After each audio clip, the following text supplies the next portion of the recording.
Well, the business of the Senate has officially commenced this afternoon, and we are waiting for quorum for the House to begin the consideration of business and agendas before it. But before I handed you over, I was just taking you through the highlights in the order of business, where there is an amendment to the report of the Standing Committee on Finance and Budget on the fourth basis for allocation of the share of the national revenue among counties. This is a notice of motion by the Senator for Nyamira, who is seeking to amend the report of the Standing Committee on Matters Finance and Budget. And interestingly, in the proposed amendment, the Senator for Nyamira is seeking to have the 2 billion shillings shared equally among the identified 11 counties. That being the proposal by the committee, his amendment is that 4.46 billion shillings be shared equally among the identified 11 counties. I want to believe these 11 counties are the marginalized counties, and he is seeking to have, instead of 2 billion shillings, that money be increased to 4.4 billion shillings. So we are waiting to see how that will pan out this afternoon, where senators will be considering that amendment.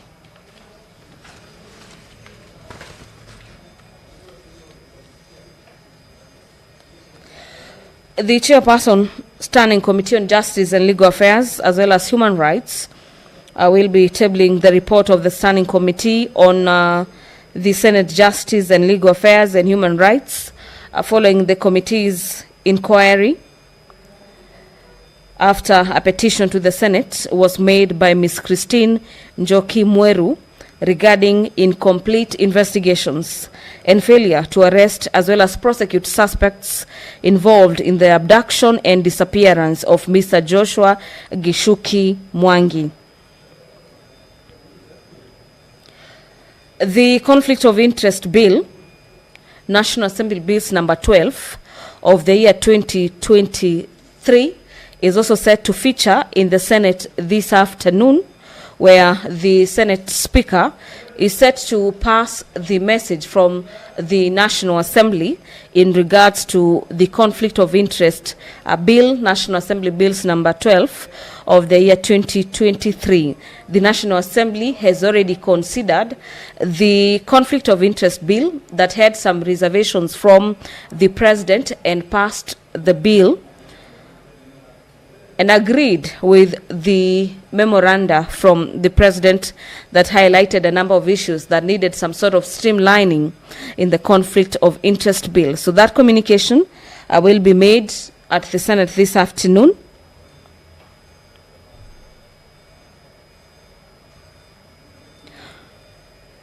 Based on the House Standing Orders number 53, subsection 1, the Senator for Migori County is featuring heavily under this category, as the Senator has a number of statements that he is set to request this afternoon. Allow me to take you just through 2 or 3 as they are number. He is set to seek a statement from the Standing Committee on Matters Land, Environment and Natural Resources regarding the formation of the Mining Police Unit to help curb illegal mining, smuggling and money laundering within the mining sector.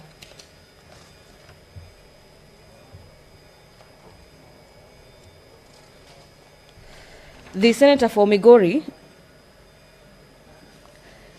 in this statement, wants the committee to address the legal basis and justification for the formation of the Mining Police Unit, how the roles played by the Mining Police Unit differ from those of the Inspectors of Mine under the Mining Act.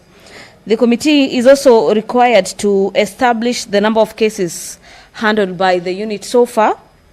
This is the Mining Police Unit, including details on the quantity of the illegally mined minerals recovered and the status of the prosecution of the responsible individuals. And finally, the measures that have been put in place to protect artisan as well as small-scale miners from harassment by officers in the mining police unit. This is including details on the reporting mechanisms of such harassment. So this is a statement directed to the Committee of the Senate on Land, Environment and Natural Resources, which is required to provide answers, having looked into the issues of mining police unit in areas that have that activity. The other statement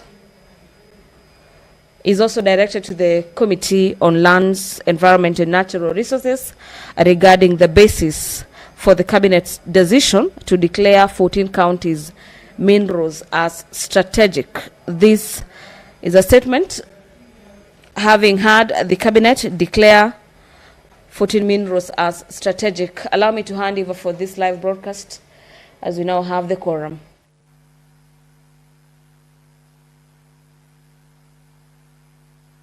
Honourable Senators, can we now start our business?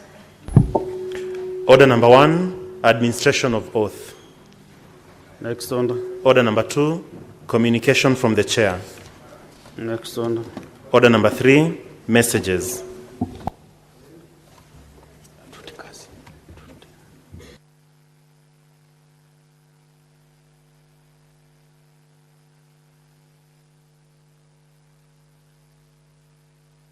Under Senator Loba, there is a message I want to read.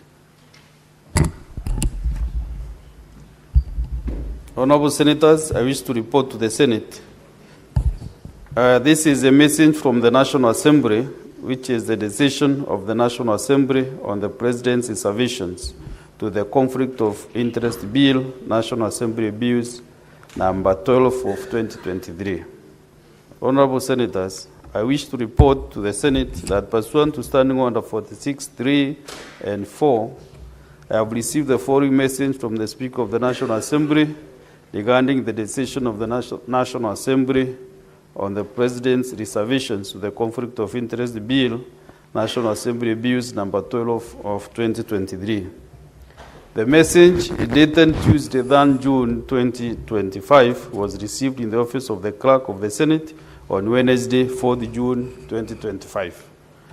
The message, pursuant to Standing Order 46.4, I now report the message.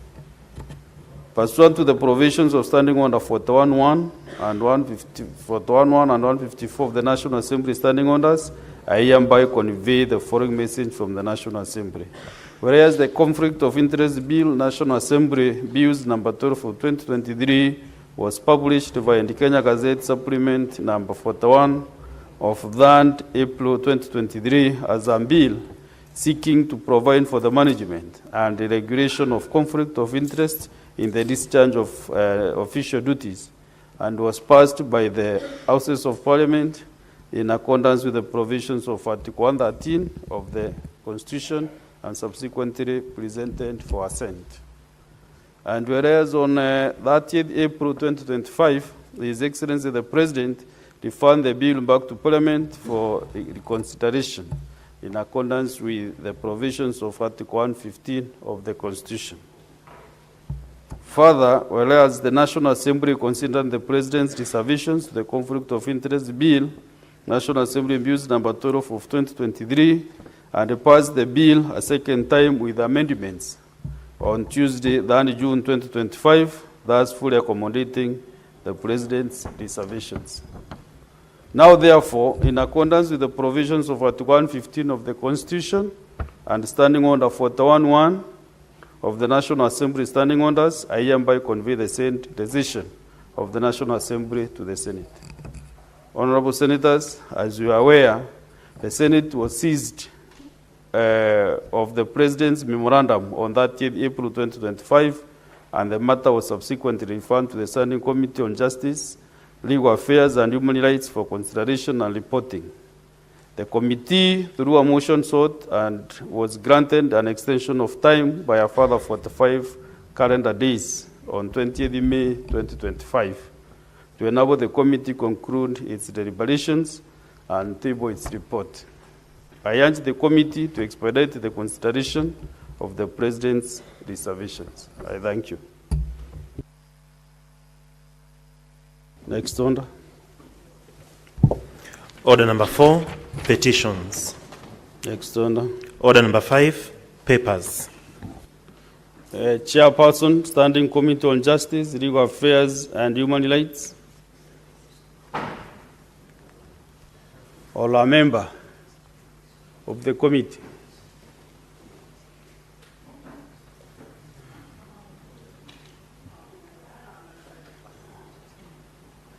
Deputy Majority Whip, kindly read this, the paper.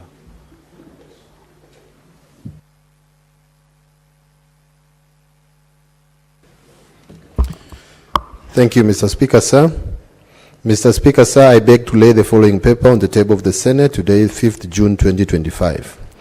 A report of the Standing Committee on Justice, Legal Affairs and Human Rights on a petition to the Senate by Ms. Christine Njoki Mweru regarding incomplete investigations, failure to arrest and prosecute suspects involved in the abduction and disappearance of Mr. Joshua Gishuki Mwangi. I beg to lay. Next order. Order number 6, notices of motion. Again, Senator Lengwe, give notice of that motion.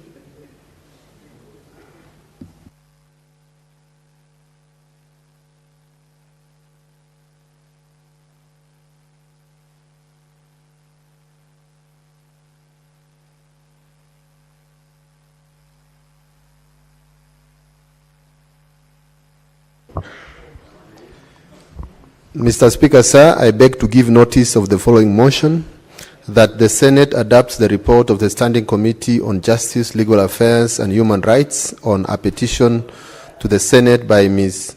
Christine Njoki Mweru regarding incomplete investigations and failure to arrest and prosecute suspects involved in the abduction and disappearance of Mr. Joshua Gishuki Mwangi, laid on the table of the Senate on Thursday, 5th June 2025. Thank you. Before we go to the next order, let me make this communication.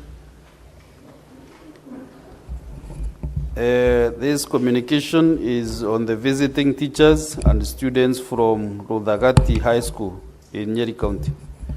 Honorable Senators, I would like to acknowledge the presence in the public gallery this afternoon of visiting teachers and students from Rodagati High School in Nyeri County. The delegation comprises 75 students and 3 teachers who are in the Senate for a one-day academic exposition. Honorable Senators, in our ancient tradition of receiving and welcoming visitors to Parliament, I extend a warm welcome to them, and on behalf of the Senate and on my own behalf, wish them a fruitful visit. Thank you. Senator Wamatinga. Thank you very much, Mr. Speaker. Just 1 minute is enough. Thank you very much, Mr. Speaker. Indeed, I'm delighted today because this is my former school. I went to Rodagati Secondary School. If it's your former school, 2 minutes. Yes, 2 minutes. Thank you very much, Mr. Speaker. Indeed, I'm a proud former student of Rodagati Secondary School, and today I'm very proud to see young boys from my former school coming to the Senate and finding one of the Senator of Nyeri County is a former student of Rodagati. I would want to encourage them and really indeed tell them that we live in a country that gives every person, every child, regardless of where they come from, an opportunity to serve this country. Rodagati was and still is one of the best day schools, now a boarding school in Nyeri County. And Mr. Speaker, this is an extra county school that produces some of the best scholars and has produced quite a number of scholars, including myself. And today marks that day that my boys from that school have come to visit the Senate, only to find a former boy sitting here as the senator. And I want to encourage them. Work hard, be diligent in whatever you do, obey your teachers, your parents, and you should know that the sky is the limit. And me standing here today is a proof enough that you can become whatever you want to be, because you are the bearer of your vision, and let nobody tell you, because you did not go to one of those big names, that you cannot become somebody in this country. I am a senator and a commissioner at the same time, and I'm very, very proud today to welcome you here, to encourage you to learn, and most importantly, to tell you that, yes, indeed, your future lies in your hands, and you can chase after your dreams, and you can become whatever you want to become. In the Senate, which is the upper house, we are 67 senators, and one of them comes from your school, and therefore, that should be a motivation enough for you to go and work very, very, very hard. I'll be seeing you out there to share with you a word or two, and indeed, I'll also be coming to visit your school, because I remember I promised you a checker. I've already bought it. It's at home. I'll be bringing it in the next couple of days, and welcome to the Senate, and I'll be seeing you later. Thank you very much, Mr. Speaker. Very well. Next on. Order number 7, questions and statements. We have statements under Standing Order 53-1. Senator Kavidu. Thank you, Mr. Speaker. Mr. Speaker, I rise for a request of a statement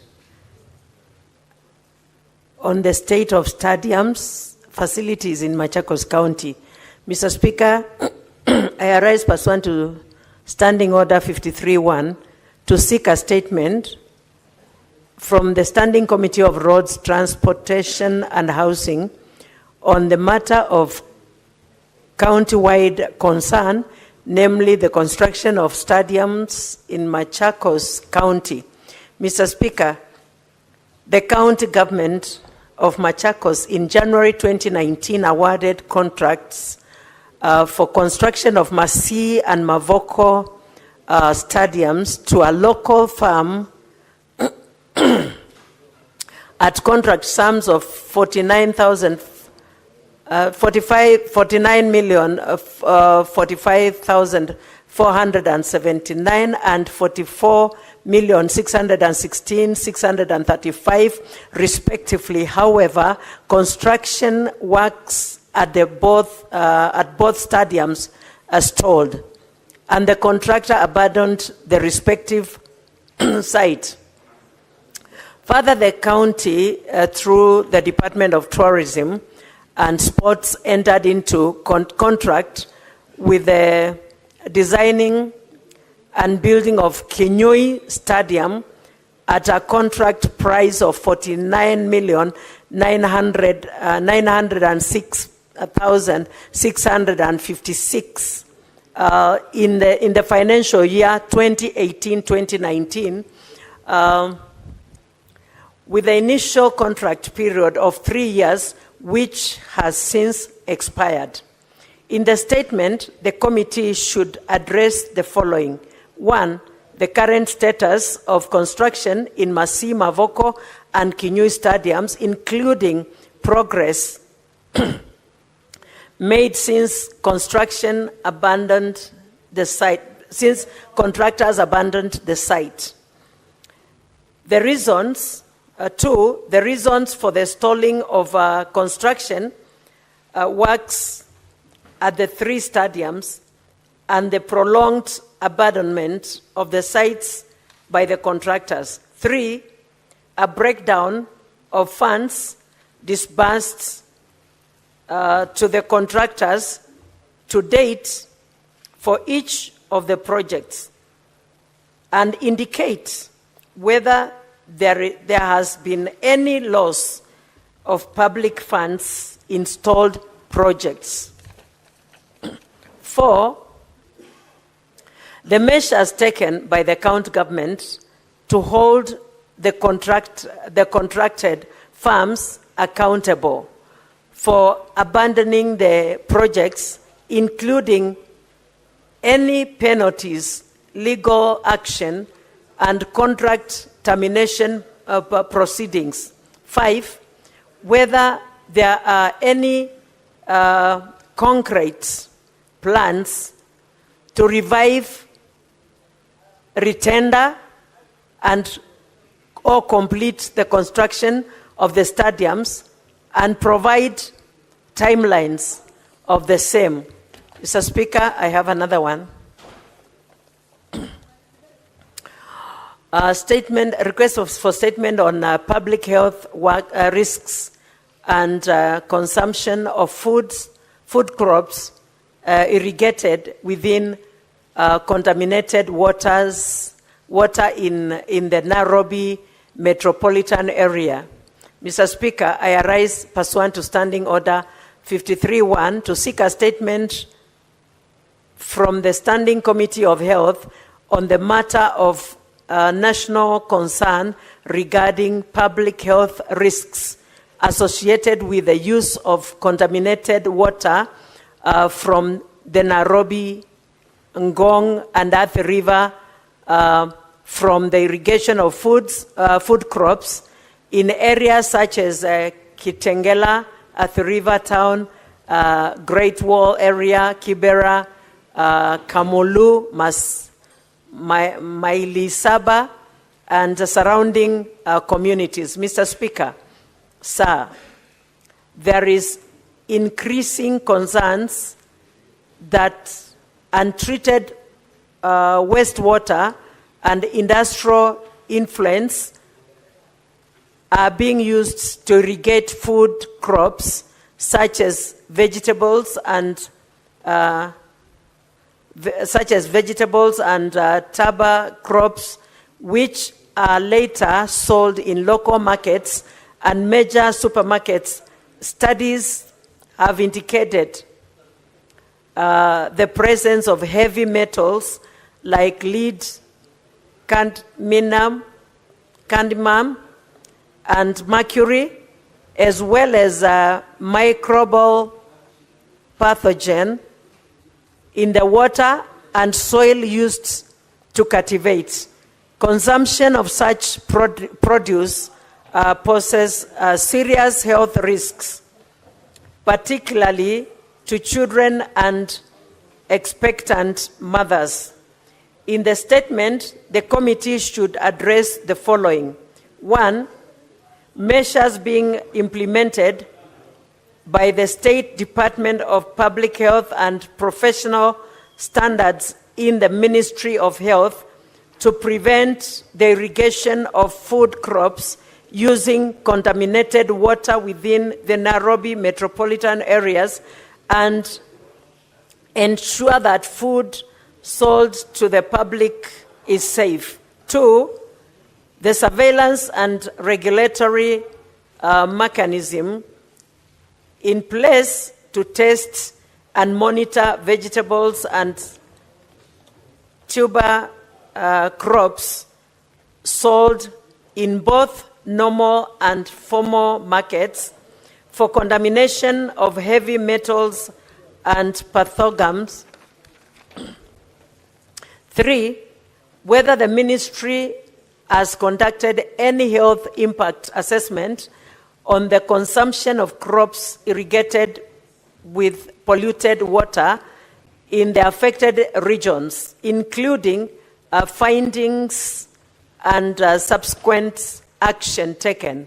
4, information of public education initiatives, enforcement measures against violators, and strategies being implemented to secure the food supply chain from contaminated produce. Thank you, Mr. Speaker. Senator Agnes Kavindo Mudhama, Senator Machakos County. Senator Murango.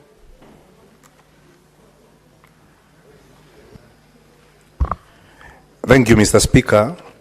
I have 2 statements arising from a crisis in Kirinyaga County.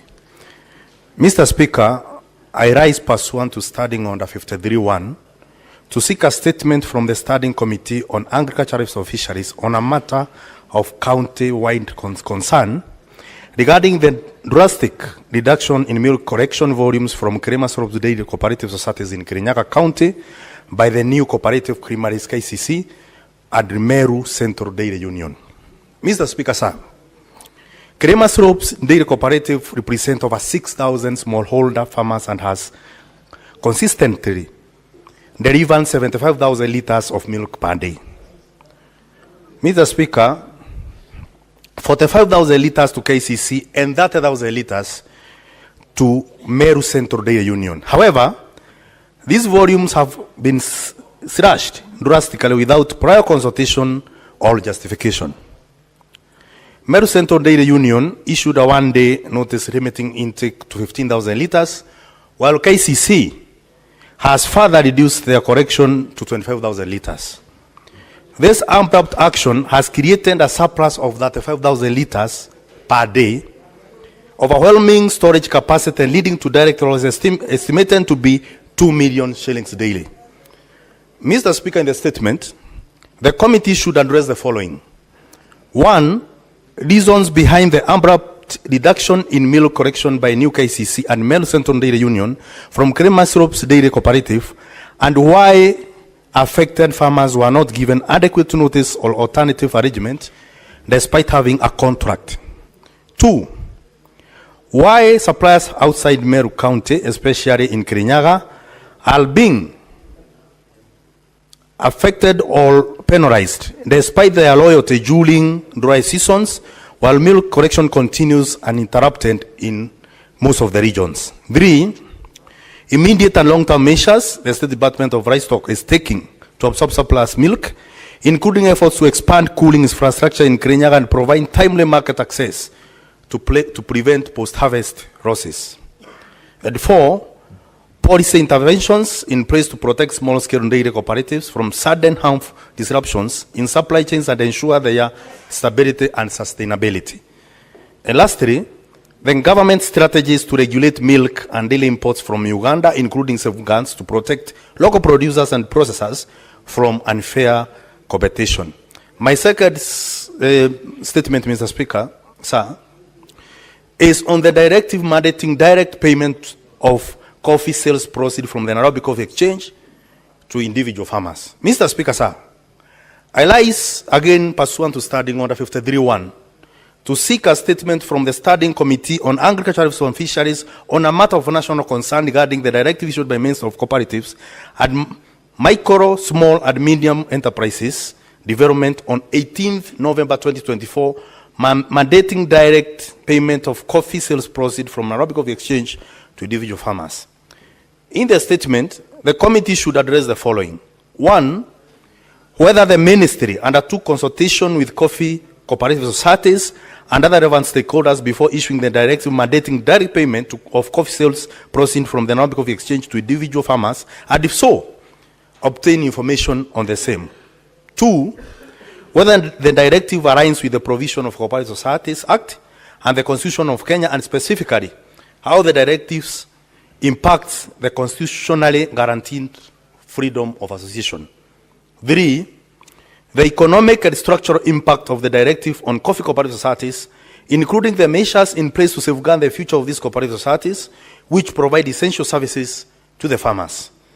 4, the measures in place to cushion small-scale farmers, particularly those producing less than 200 kilograms of coffee cherry annually, from increased transaction charges and other diverse effects associated with the piecemeal payments, including limited bargaining power.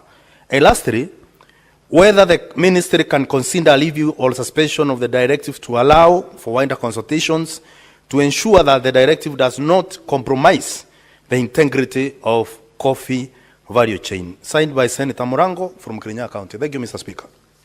Senator Seki. Thank you, Honorable Speaker. A request for a statement on the shortage of newborn vaccines, BCG and polio in Kenya. Mr. Speaker, sir, I rise pursuant to Standing Order 53.1 to seek a statement from the Standing Committee on Health regarding the ongoing shortage of essential newborn vaccines, specifically Besiles, Calmette, Quirin, BCG, on oral polio vaccines, or OPV, in medical facilities across the country. Mr. Speaker, sir, this is growing concern among parents and healthcare providers over the persistence and availability on those critical vaccines. The BCG and OPV vaccines are vital in protecting infants against tuberculosis and polio, which continues to pose significant health risks, particularly in vulnerable communities. The current shortage undermines the national immunization program and threatens to reverse decades of progress in child health and disease prevention. In the statement, the committee should address the following: a cause of the shortage of BCG and polio vaccines in Kenya, including financial constraints, procurement challenges, and logistics handles in vaccine supply and distribution.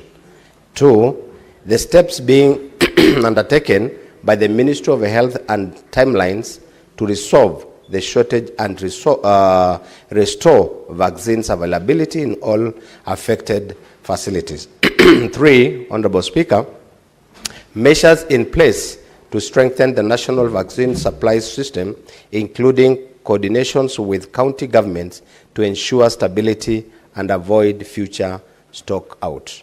Thank you, Honorable Speaker. Next is Senator Andy Okech. Thank you, Honorable Chair, Honorable Speaker, and thank you, Honorable Speaker. I approached you on the request by Senator Eddie Okech that I read out his statements, and Honorable Speaker, you allowed me. And Honorable Speaker, with that approval, allow me to read the 4 statements by Senator Eddie Okech in the order in which they appear. Yes, proceed. Honorable Speaker. Very well. Thank you. Honorable Speaker, the first statement is a request for a statement on the formation of the Mining Police Unit. Mr. Speaker, sir, I rise pursuant to Standing Order 53-1 to seek a statement from the Standing Committee on Land, Environment and Natural Resources on a matter of national concern regarding the formation of the Mining Police Unit to help curb illegal mining, smuggling and money laundering within the mining sector. In the statement, the committee should address the following, Mr. Speaker, sir. 1, the legal basis and justification for the formation of the Mining Police Unit. 2, how the roles played by the Mining Police Unit differ from those of the inspectors of mines under the Mining Act. 3, the number of cases handled by the unit so far, including details on the quantity of illegal mined minerals recovered and the status of prosecution of the responsible individuals. 4, the measures in place to protect artisanal and small-scale miners from harassment by the officers in the Mining Police Unit, including details on the reporting mechanism for such statement. Senator Eddie Okech, MP, the Senator for Migori County. Statement 2, Honorable Speaker, is a request for a statement on the basis for the Cabinet decision to declare 14 minerals as strategic.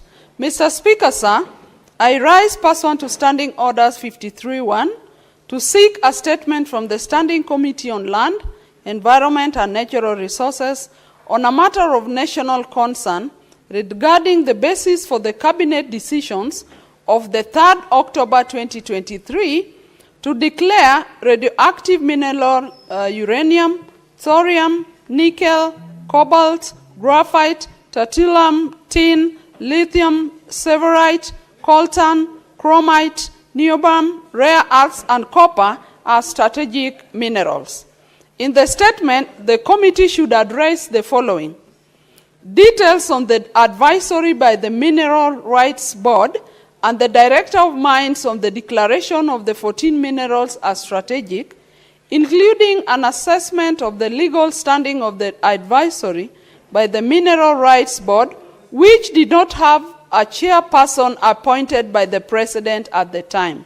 2, whether the Cabinet Secretary for Mining, Blue Economy and Maritime Affairs also relied upon input from other relevant stakeholders in his request to the Cabinet to declare the minerals as strategic, and if so, provide details on such input. 3, the alternative livelihood options and other support mechanisms the government has provided to miners adversely affected by the declaration of the 14 minerals as strategic. Senator Eddie Okech, MP, Senator for Migori County. The third statement, Mr. Speaker, sir, is a request for a statement on the status of artisanal and small-scale mining in Kenya. Mr. Speaker, sir, I rise pursuant to Standing Order 53-1 to seek a statement from the Standing Committee on Land, Environment and Natural Resources on a matter of national concern regarding the state of artisanal and small-scale mining in Kenya. Mr. Speaker, sir, in October 2023, the Cabinet vacated the prohibition on mining using traditional and customary means, also known as artisanal mining. However, little progress has been observed in onboarding artisanal and small-scale miners into the mainstream mining sector in Kenya. In the statement, the committee should address the following. 1, the number and identities of artisanal and small-scale miners granted mining permits in each county since the Cabinet decision to vacate the prohibitions on artisanal mining.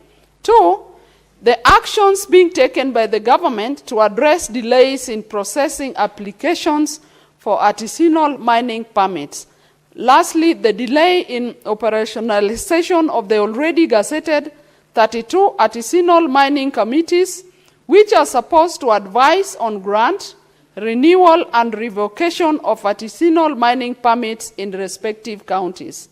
Senator Eddie Okech, MP, Senator for Migori County. And Honorable Speaker, the last statement is a request for a statement on the failure by the government to publish the findings of the aerial geophysical survey of Kenya's mineral resources. Mr. Speaker, sir, I rise pursuant to Standing Order 53-1 to seek a statement from the Standing Committee of Land, Environment and Natural Resources on a matter of national concern regarding the failure by the government to publish the findings of the aerial geophysical survey of Kenya's mineral resources undertaken between the year 2019 and 2022. In the statement, the committee should address the following. The findings of the aerial geophysical survey of Kenya's mineral resources undertaken between 2019 and 2022. 2, the reasons for the failure by the government to publish the said findings, included the projected timelines for such publication. Senator Eddie Okech, MP, Senator for Migori County. Thank you, Mr. Speaker, sir.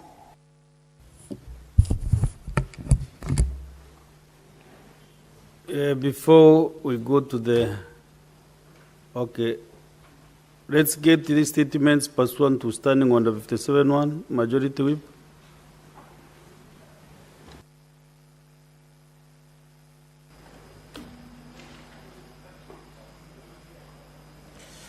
Thank you, Mr. Speaker. Mr. Speaker, on behalf of the Leader of the Majority, I rise pursuant to Standing Order 57-1 to hereby present the business of the House in the week commencing Tuesday, 10th June 2025. Mr. Speaker, sir, the status of the business pending before the Senate includes 153 bills, of which 37 are at the second reading stage and 16 are at the committee of the whole stage. 32 motions are pending conclusion, 27 petitions are pending conclusion, out of which, Mr. Speaker, 17 are due for reporting by the respective standing committees, and 485 statements pursuant to Standing Order number 53-1, are under consideration by the respective standing committees, Mr. Speaker. On Tuesday, 10th June 2025, the Senate Business Committee will meet to consider the business for the week. The tentative business for that day will include business not concluded from today's order paper, as well as the business indicated in the notice paper. 4, the tentative business for the morning sitting on Wednesday, 11th June 2025 will include the schedule of questions and cabinet secretaries as approved by the Senate Business Committee, as well as motions. The questions will include the following. Question number 66 to the Cabinet Secretary, Ministry of Tourism, by Senator Joyce Korir, CBS MP. Question 43 to the Cabinet Secretary for Ministry of Lands, Public Works, Housing and Urban Planning, by Senator Edwin Sifuna, CBS MP. 39 to the Cabinet Secretary, Ministry of Youth Affairs and Sports, by Senator Daniel Maozo, EBS MP. Question 67 to the Cabinet Secretary, Ministry of Youth Affairs and Sports, by Senator Joyce Korir, CBS MP. Question 67 to the Cabinet Secretary, Ministry of Youth Affairs and Sports, by Senator Joyce Korir, CBS MP. Question number 13 and 18 to the Cabinet Secretary for Interior and National Administration, by Senator James Murango MP. Question 26 to the Cabinet Secretary for the Interior and National Administration, by Senator Dr. Boni Khalwale, CBS MP. Question 28 and 29 and 80 to the Cabinet Secretary for Interior and National Administration, by Professor Tom Ojienda, Senior Counsel MP. Question number 41 to the Cabinet Secretary for Interior and National Administration, by Senator Daniel Maonzo, EBS MP. Question number 44 to the Cabinet Secretary to Interior for Administration, by Senator Edwin Sifuna, CBS MP. Question number 49 to the Cabinet Secretary for Interior and National Administration, by Senator Shakila Abdallah MP. Question number 51 to the Cabinet Secretary for Interior and National Administration, by Senator Catherine Muma MP. Question number 54, 56, 59 to the Cabinet Secretary for Interior and National Administration, by Senator James Lomenen MP.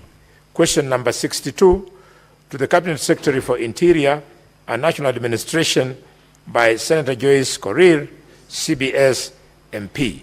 And finally, to the same minister, question by Senator Kaduri Murungi, MGH, MP, Deputy Speaker. Mr. Speaker, some progress has been made on processing of bills and motions, but what is pending for consideration is still very high. As such, the tentative business of the afternoon sitting on Wednesday, 11th June 2025 will include business not included for Tuesday's order paper and the following. A, on bills. Bills at the second reading stage. The county government's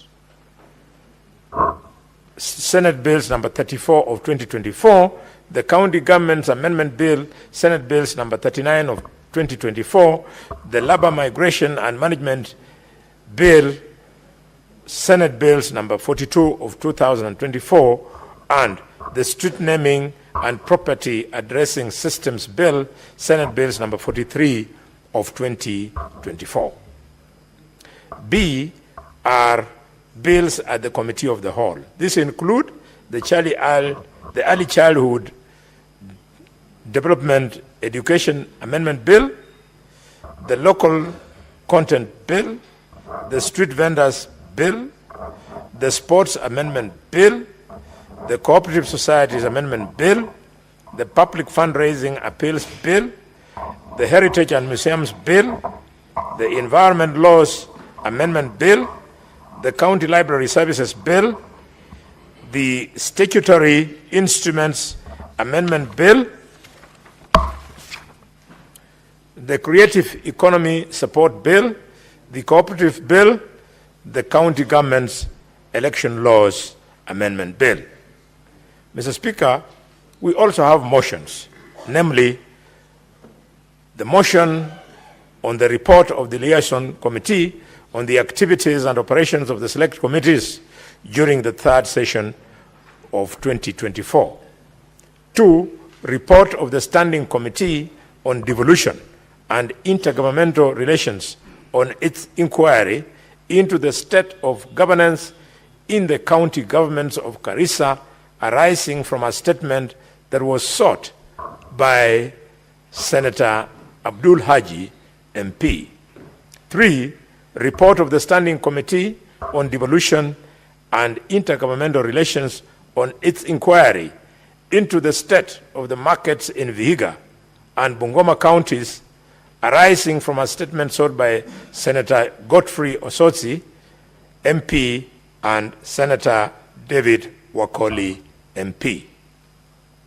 Fourthly, the motion on the progress report of the Standing Committee on National Cohesion, Equal Opportunity, and Regional Integration on the inquiry into the diversity and inclusivity in the staff composition of state agencies in Kenya.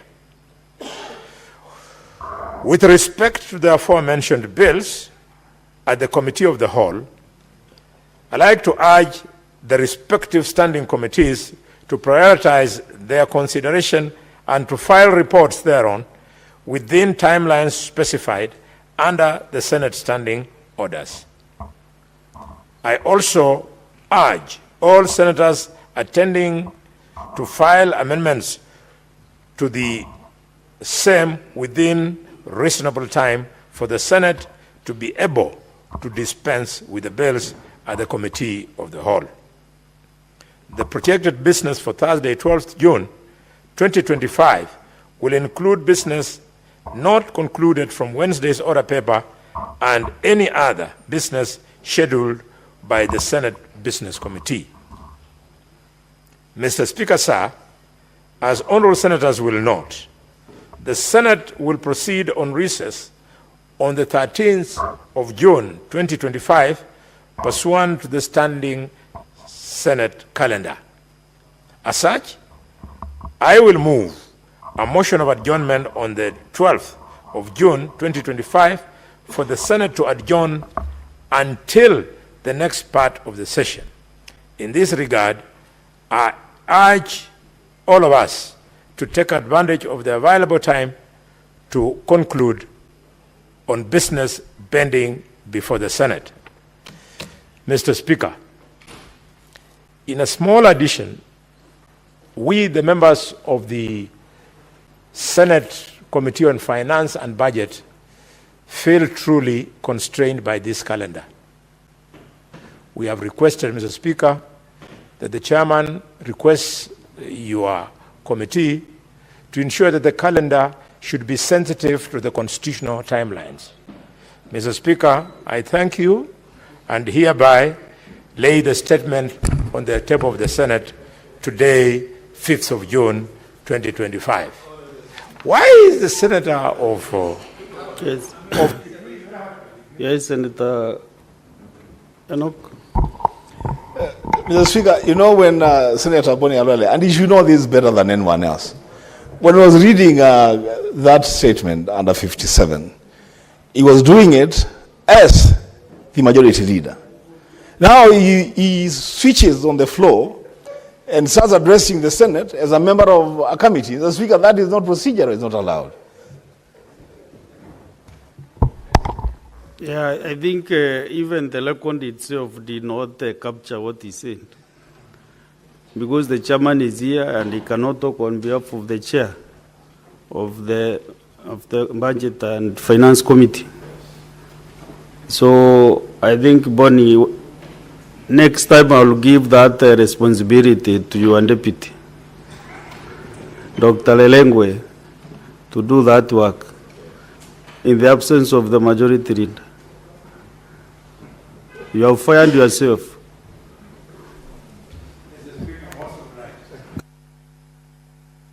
Now, on my screen, there are several requests. So, is it to make a comment brief on the statements, or to you are queuing for order number 9, which I know it has a lot of attention? Senator Mondigi Alexander Munyi. 2 minutes, kindly. Okay, Bwana Speaker, ni asante kwa kunipa ruhusa niweze kuchangia statement ambayo imeletwa na Senator wa Kirinyaga, Senator Murango, kuhusu mambo ya masiwa. Mambo ya masiwa iko katika kilimo na katika kamati ile niko ya agriculture. Lakini mambo ya ajabu, Bwana Speaker, wakulima wanaumia sana, wale wanalima wako na ng'ombe na pia kukamua ng'ombe na pia na mbuzi na kuuza masiwa KCC. Kwa wiki kadhaa kumetokea kisanga na vita nyingi katika kaunti ya Embu na kaunti zile zingine. Wakati ulikuwa nalia masiwa iweze kupata pesa ile inapatikana na rais wa Kenya na pia CS wa cooperative walikuwa yasema masiwa itatoka shilingi 50 pa 1 liter. Lakini mambo ya ajabu, na sisi tulikuwa nang'ang'ana hata mkulima aweze kupunguziwa mambo ya chakula ya ng'ombe na pia na dawa siweze kurudi chini, ndio mkulima aweze kufaidika na bei.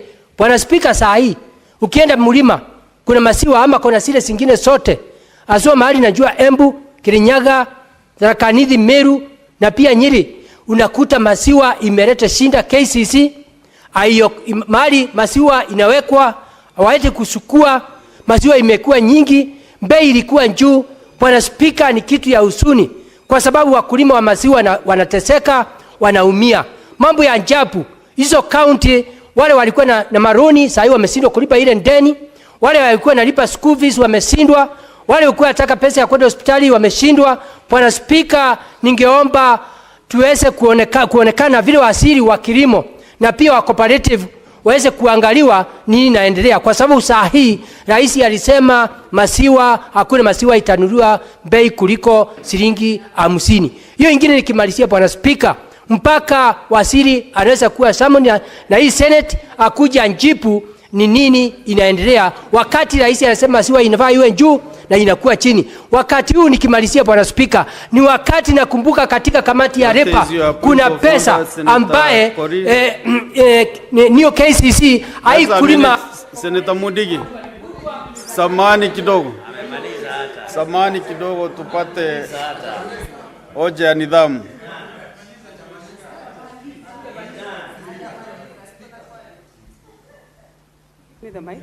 Yeah.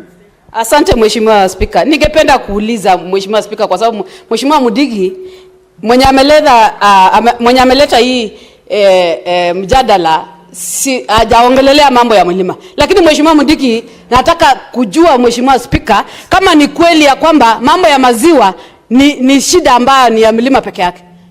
Atuelezee kwa upana. Na mlima ni wapi? Hiyo mlima. Senator Mudigi, mpatie. Asante Bwana Speaker, mambo ya mlima nimesema kulingana na jua masiwa inalimwa katika Kenya mzima, lakini pahali masiwa imekuwa shinda ni katika mlima Embu, Tharaka Nithi, Meru, Kirinyaga. Kwa hivyo mimi nimesema ile kona ambaye najua iko na shinda, kwa sababu nataka nimjibu kama mambo ya kahawa, kama mlima inatoka shilingi 100. Senator Mudigi, Senator Mudigi,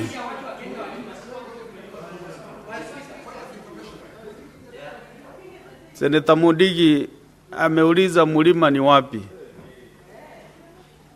Ni mlima upi unaita mlima? Mlima katika Kenya kuna regions, Mount Kenya ndio mlima, na mlima mnajua katika Kenya saa hii serikali ya Kenya Kwanza, rais wa Kenya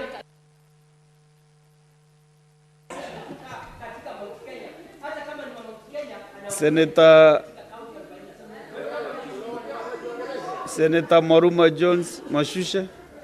Senator Mwaruma. Yeah, thank you, Mr. Speaker, for this opportunity to comment on a statement by Senator Eddie Okech on artisanal miners. Mr. Speaker, I have a statement like this one, which has not been responded to, because we have always raised concern why, or the rationale and justification of classifying some minerals as artisanal, as strategic minerals, which will only be mined by NAMICO, or National Mining Corporation. Mr. Speaker, we've asked about the rationale, and we have asked if there has been adequate stakeholder involvement in classifying these minerals, because where I come from, which is Taita Taveta, Mr. Speaker, people are really worried, the ones who deal with artisanal mining, especially of savorite.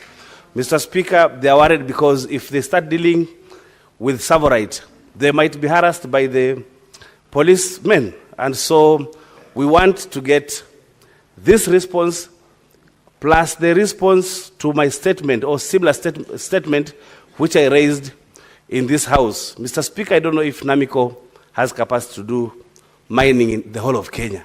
And Mr. Speaker, the other statement is about the information or the data that has been done by the aerial survey on minerals in Kenya.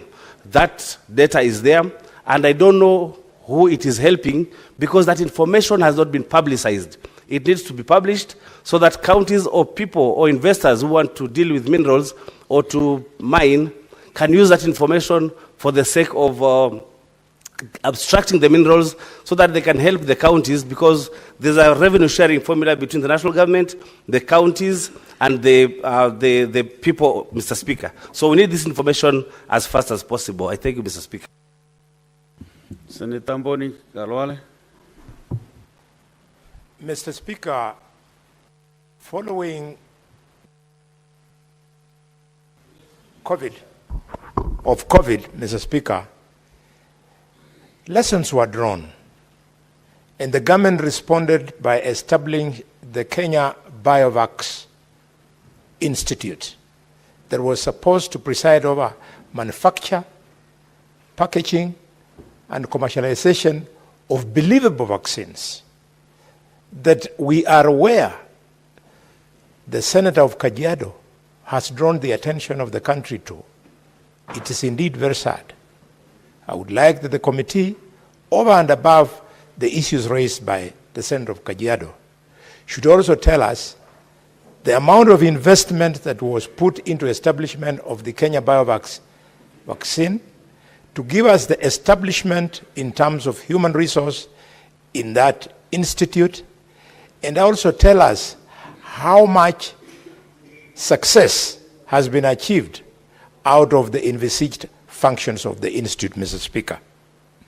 Mr. Speaker, I say this with a very heavy heart, that the children of the poor in this country are now going to be brought down by polio, by tuberculosis, by diphtheria, by tetanus, all of them which are preventable things that the medical profession had been able to put into the past.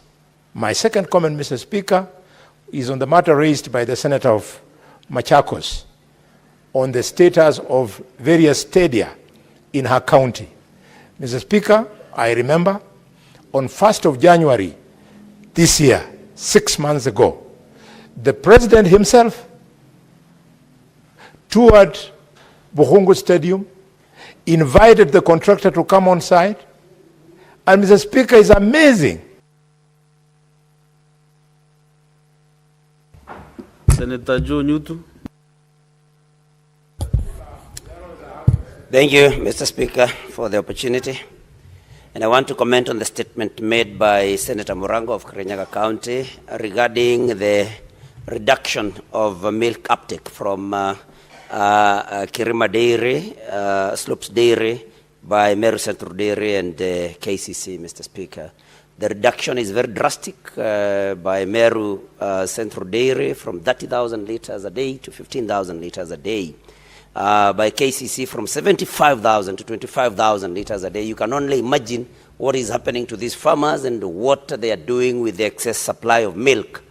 Mr. Speaker, although Senator Joyce Corriel does not want to hear anybody mentioning Murima, but I want to remind her, and I say this because this is something that is happening in Murima, Mr. Speaker, that we are elected to represent different counties, our individual counties. If I'm elected to represent Muranga, I have to speak for Muranga, Mr. Speaker, because the senator for Turkana can speak for the people of Turkana, even as we look at matters nationally. And so, Mr. Speaker, we hope that this is not a scheme to, Mr. Speaker, to then impoverish the people from the said particular region. Mr. Speaker, I think it's also very important that we deal with the matter of import of milk from Uganda. We should not expose our farmers through importation of milk from Uganda, Mr. Speaker. And I also want to comment about Senator Murango's second statement about the recent directive by the Ministry of Cooperatives to pay directly, coffee farmers directly from the Nairobi Coffee Exchange. This is something which, if implemented, then will kill cooperative societies. And Mr. Speaker, small-scale farmers.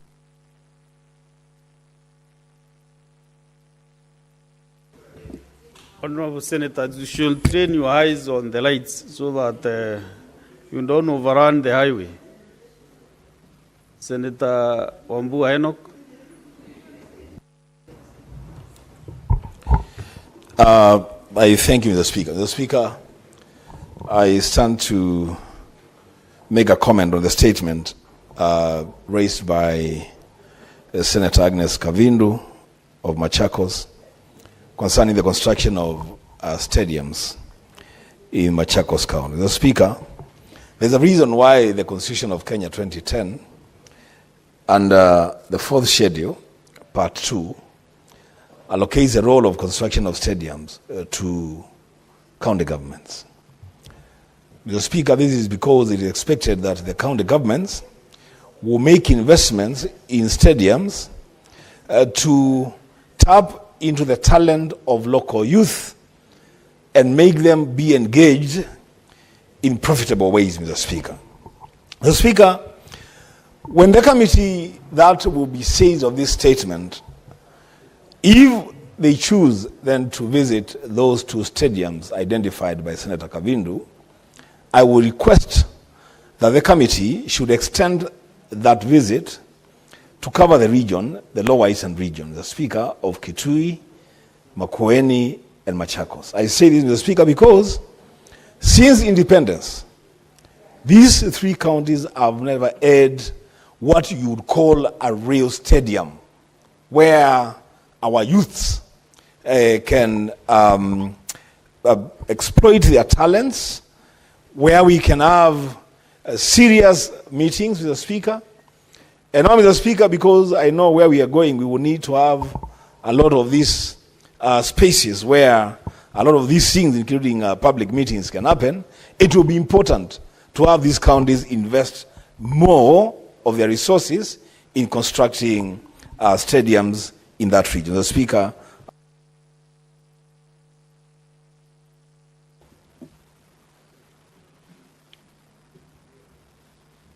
Senator Derito John Kenywa. Asanti Bwana Spika kunipa fursa hii. Nataka kuunga mkono taarifa iliyoletwa na Senator Kirinyaga kuhusu ukulima wa maziwa. Bwana Spika, ni kinaya kwa sababu katika Jamhuri ya Kenya serikali imejitolea mhanga kwa kupatiana pembejeo, mbegu za kisasa. Hata unapata kuna mambo mengi kumeletwa, wanakumbatia mambo ya teknolojia, lakini ni jambo la kuvunja moyo sana ikiwa mambo hayo yatafanywa, alafu unapata shirika ambayo imepewa jukumu la kushughulikia mambo ya wakulima hasa maziwa, unapata wafanyi yale ambayo yanapaswa kuwa yakifanywa, kwa sababu wakulima wakati huu, ukitembelea sehemu ya Kirinyaga, uende sehemu ya Nyeri, uende Laikipia, wale wanaotegemea mifugo hasa ukulima wa ng'ombe kwa sababu ya maziwa, ilhali maziwa yao haiwezi ikapokelewa yote na KCC, Bwana Spika. Vile vile baada ya kupokelewa na KCC, hata kulipwa inakuwa ni jambo gumu sana, inakuwa ni kizungumkuti, Bwana Spika. Na vile vile hata bei ambazo tayari serikali iliwaahidi, waliambiwa lita ya maziwa itakuwa ikinunuliwa zaidi ya shilingi 50. Lakini Bwana Spika, inakuwa kila wakati ni matatizo. Bwana Spika, tunaomba ya kwamba kamati ya ukulima ambayo itashughulikia jambo hili walivalie njuga na waite Waziri Kagwe aweze kueleza, kwa sababu alipochaguliwa kulisemekana ni mtu aliyebombea na ana ujuzi. Sasa tunataka kuona ujuzi wake akilipa wakulima wa maziwa na walipo wakati unaofaa, Bwana Spika. Nashukuru Bwana Spika kwa kunipa fursa hii. Asante. Senator Kisang William. Thank you, Honorable Speaker. I also want to make comment on the new KCC issue. Honorable Speaker, the Kenya Kwanza government did a lot of campaign across the country to encourage our farmers, especially dairy farmers, Honorable Speaker, and we were promised of 53 shillings.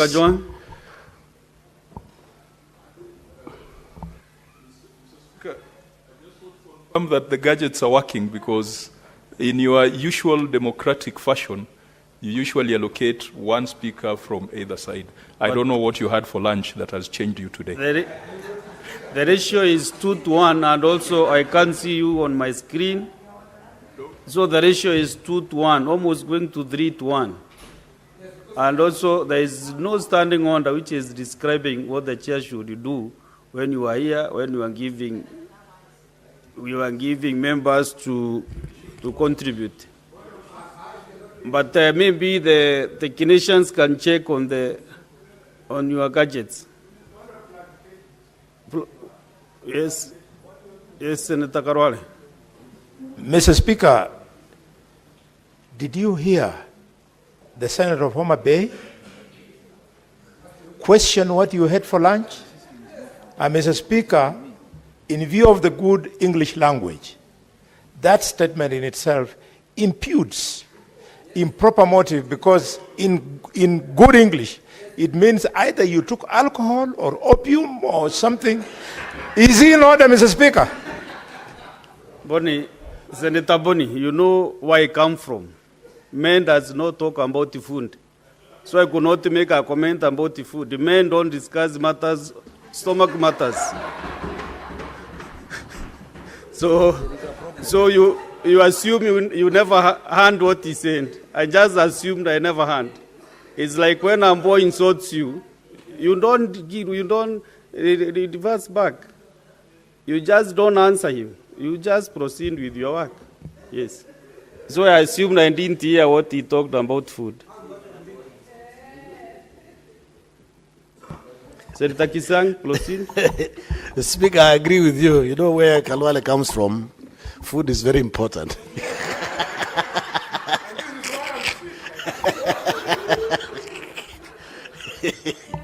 They talk about food all the time. Honorable Speaker, it is so sad that the new KCC and the SACCO in Meru decided to drastically reduce the amount of milk they are taking from the farmers, from 75,000 to 25,000. Honorable Speaker, you know milk is perishable. It is not, it's not dry food that you can store in your house for long and then submit later on, Honorable Speaker.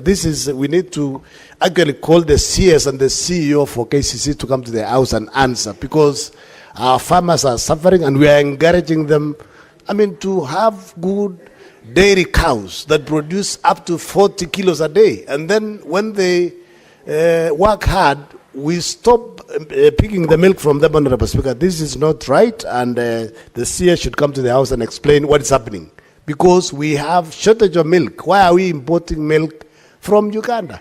Why are we importing maize when we have maize from the neighboring countries, Honorable Speaker? Honorable Speaker, that is something that we need to look at so that we don't discourage our farmers from investing in both dairy and crops, Honorable Speaker. Honorable Speaker, the last one I wanted to make comment is the one by Senator for Migori, Honorable Speaker. You know, the Ministry of Mining cassetted 32 AMCs across the country. Elgeyo-Marakwet County is one of them. And they have taken so long, Honorable Speaker, to operationalize these particular committees that have been cassetted, the Azimio mining committees across the counties. Honorable Speaker, they need to operationalize, especially this coming financial year from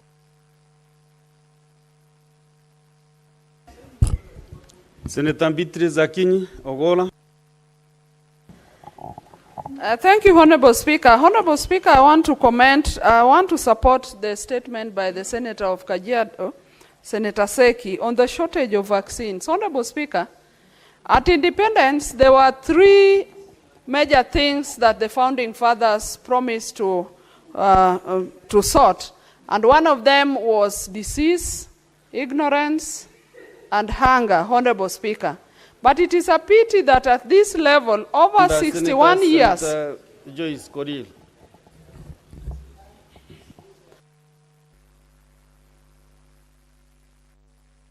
Honorable Speaker, it is unfortunate that after over 60 years of independence, we still want to talk about tackling disease.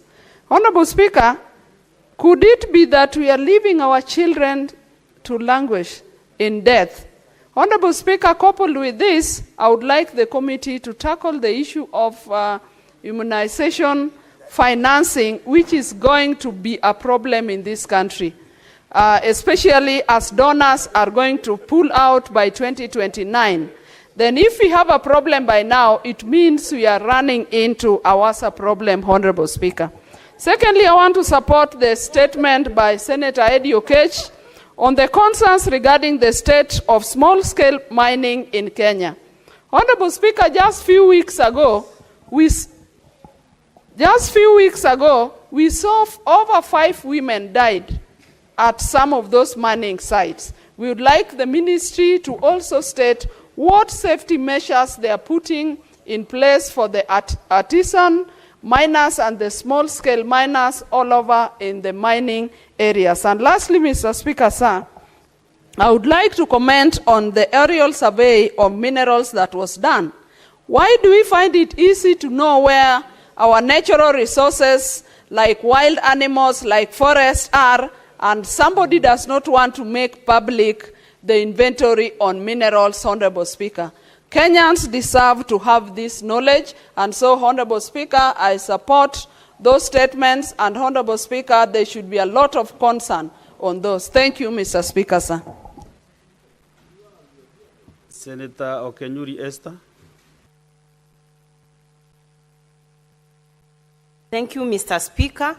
I wish to first begin by supporting the statement by Migori Senator Eddie on minerals. Mr. Speaker, the statement that has been brought by Senator Eddie is quite weighty, and I would wish the committee that is going to look at that statement to go deeper and even tell us what the body that has been conducting the geological survey looks at for them to term certain minerals strategic, because for a long time I have been thinking soapstone and whatever that surrounds it from Kisii is strategic enough to convince the Ministry of Government to support that as an economic activity, because it goes a long way in solving the economic needs of the locals and the country, Mr. Speaker.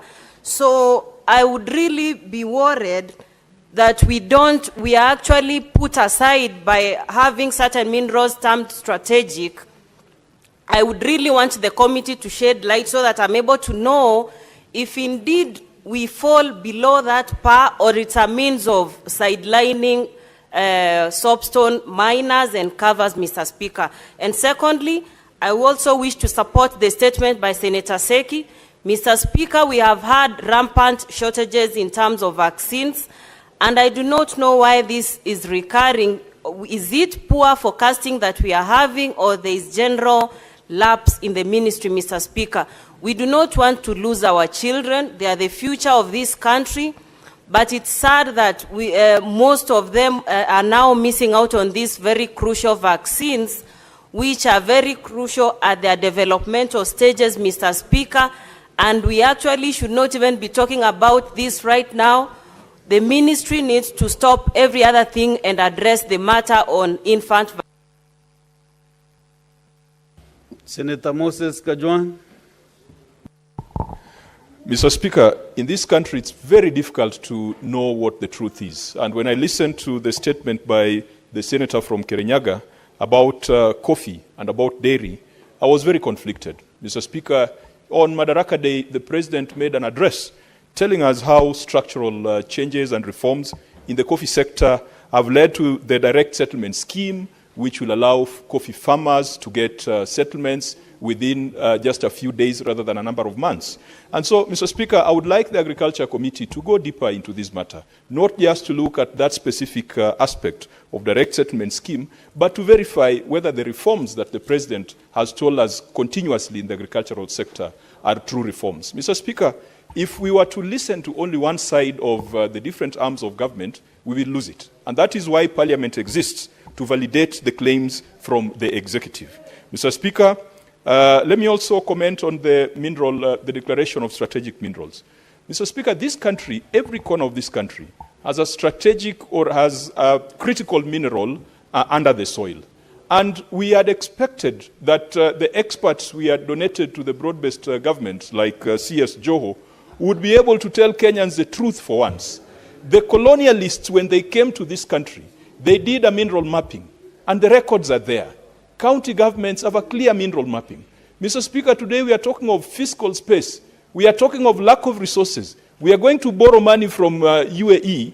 We are going into wars in Sudan so that we can... Just a minute, Senator Kajwang. Senator Boni Karwale, what is your point of order? Mr. Speaker, I rise under Standing Order number 105. Did you hear the senator of Homa Bay said that they donated experts to the broad-based government, and he said, like Joho Hassan. Could he specify in what area of expertise the said Joho is an expert? Because it's a matter of record. It has to be clear. We have allowed, dear senators, Kenyans, the issue of education be something that should never be celebrated by our children. Senator Can he Boni clarify? Karwale. Senator Boni, if you familiarize yourself with the Standing Order 101, you know we are very strict on our standing orders. If you want to discuss CS Hali Hassan Joho, you should bring a substantive motion to this House. You yourself and Senator Kajwang, both of you are out of order, and I give you the first warning. If you dare mention any state officer by his name, familiarize yourself with the standing orders. Proceed and conclude.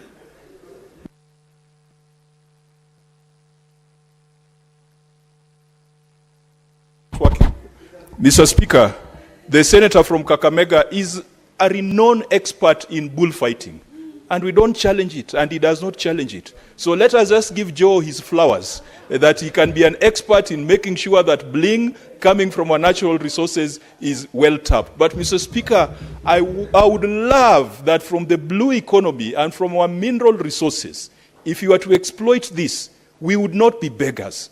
And Mr. Speaker, the biggest embarrassment for Africa and the southern part of the world was when African presidents go to the US and they are demeaned and embarrassed by the American president when they go begging for money, which we could get if we were to tap our critical mineral resources. So I hope that in that statement, the committee will go deep.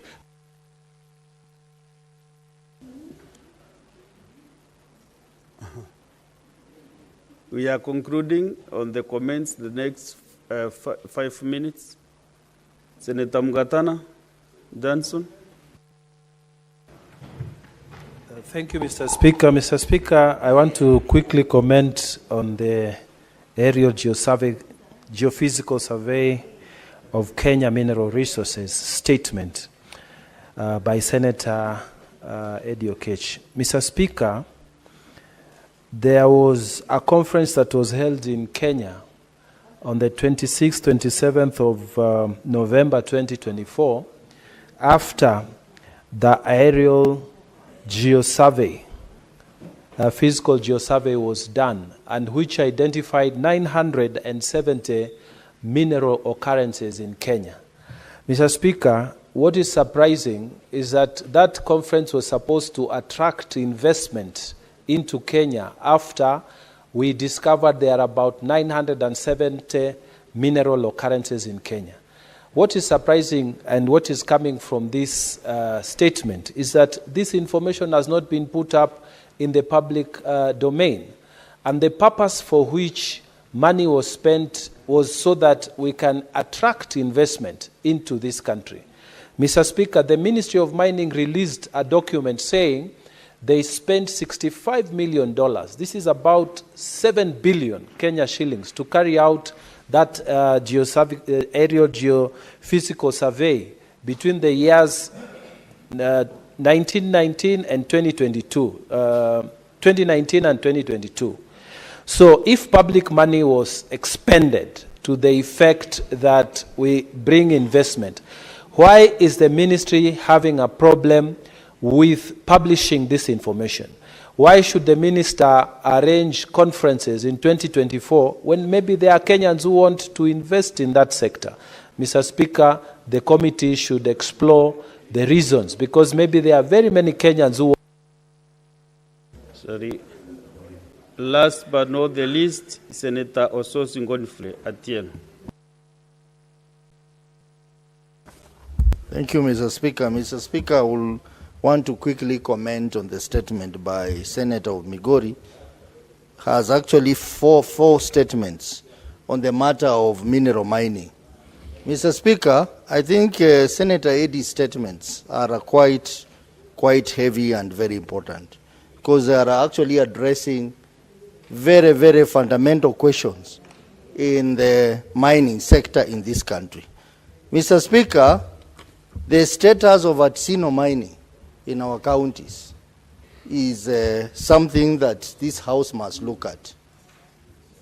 We have unscrupulous foreigners who have invaded our villages, especially in Western Kenya. The Chinese, the Indians, and all manner, Nigerians, all manner of foreigners, in the name of mining gold. And children have left school because they are busy searching through soil and trying to look for gold, Mr. Speaker. Women have left their homes. And what happens to this gold when they mine it? No one knows where it goes.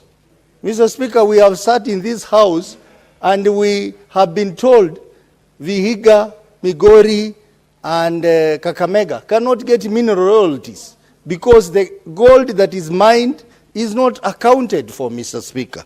So I think the Committee for Environment, Lands and Natural Resources have an obligation to bring answers to this House as to what exactly happens. And all these companies operating are known to the Ministry of Mining, are known to the police, are known to the county government. What is happening, Mr. Speaker, is illegal trade that is known to government officials and they are not.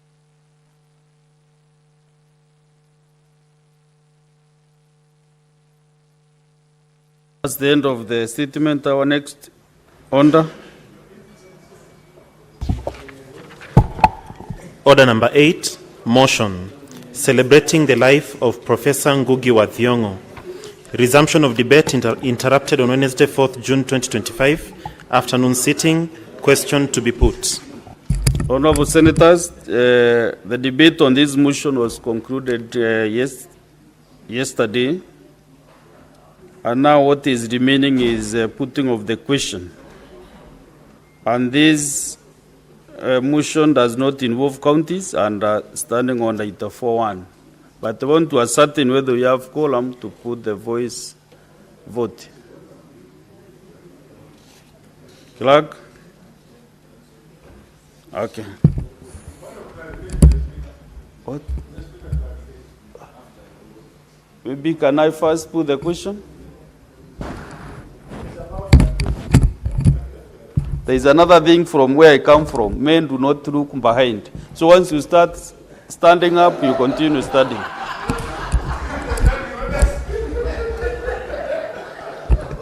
So, honorable senators, I put the question that aware that Professor Ngugi wa Thiong'o, a prominent author, academician, and human rights defender, globally recognized for his foundational contributions to literature and good governance, passed away on 20th May 2025 at the age of 87 years. Cognizant that the late Professor wa Thiong'o had an illustrious career in writing and teaching literature, spanning over 6 decades, where he authored landmark novels, plays, and poems that shaped post-colonial studies, contributed to social justice, and inspired generations of writers and thinkers across the world. Honored senators,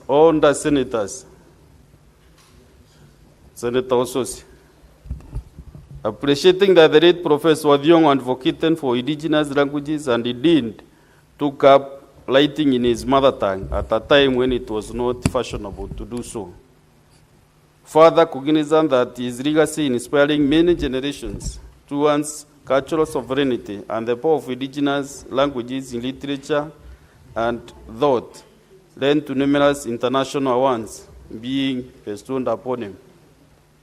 Now, therefore, the Senate expresses its deep sadness at the death of Professor Ngugi wa Thiong'o, reckons his celebration and appreciation of his remarkable life, and extends his heartfelt sympathy and condolences to his family, friends, and the nation. Will as many as of that opinion say aye? Aye. Will as many as of a contrary opinion say nay? The ayes have it. Honorable Senators, when the chair is upstanding, Deputy Majority Leader, when you are out there, familiarize yourself with the standing orders. When the chair is upstanding, no senator should utter even as a word. You must be attentive because the communication is sent to the honorable senators. But then when you start talking, Senator Kenywa, are you the one who is misreading? You know you are senior than Senator Keroche. Next one.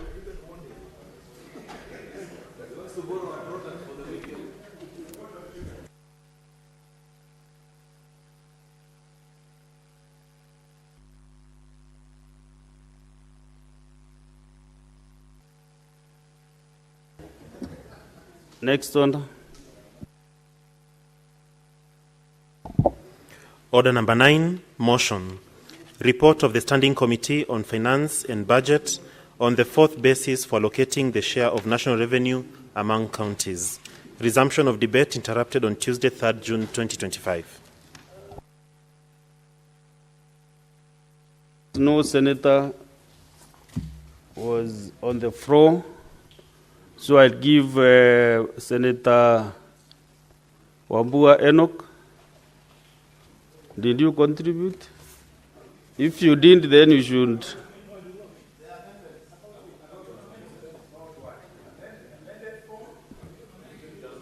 This motion has not been amended.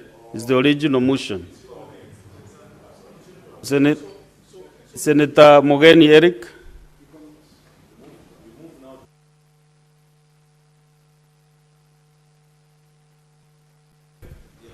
Yes, Mr. Speaker, sir, I beg to move a motion, an amendment to the motion in the following manner, Mr. Speaker, that the motion be amended by deleting the words county allocation equal to baseline allocation ratio of 387,425 billion plus Kenya shillings 2 billion shared equally among the identified 11 counties plus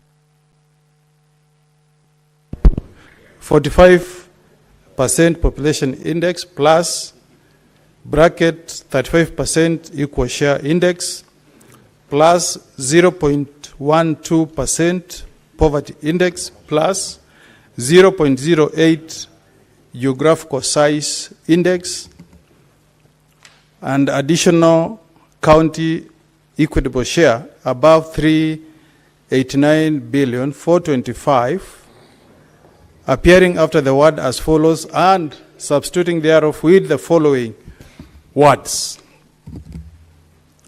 County allocation equal to baseline allocation ratio at Kenya shillings 387,425 billion plus 4.46 billion shared equally among the identified 11 counties plus 0.45 population index plus 35% equal share index plus 12% poverty index plus 8% geographical size index and then additional county equitable share above 391.89 billion.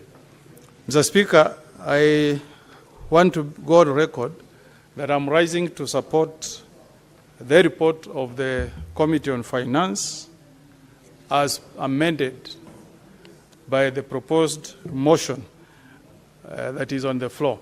Mr. Speaker, I want to begin by thanking the chair of this committee, Chairman Senator Ali Roba, for coming up with a formula that does not elicit any controversy from the 47 Senate delegations. Mr. Speaker, many of us who are here as senators in the 12th Parliament know that this issue of revenue share formula was extremely contentious. We had a prolonged stalemate on the floor of the House. We voted more than 13 times before we reached a compromise. So we must thank the committee that this time around we are going through a process that is less controversial, that is trying to carry everybody on board. Mr. Speaker, sir, the motion that I've moved this afternoon to amend the motion seeks to carry along the 11 counties that are disadvantaged, that get an allocation that does not allow them to perform their functions optimally. And Mr. Speaker, we all know that under our Constitution, more so Article 29, the spirit of affirmative action is well enshrined in that article.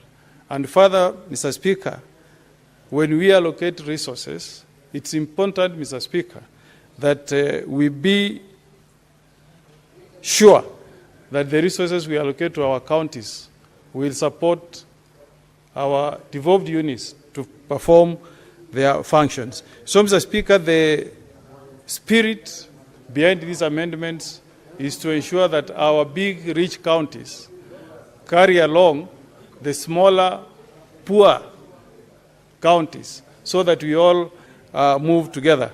And Mr. Speaker, as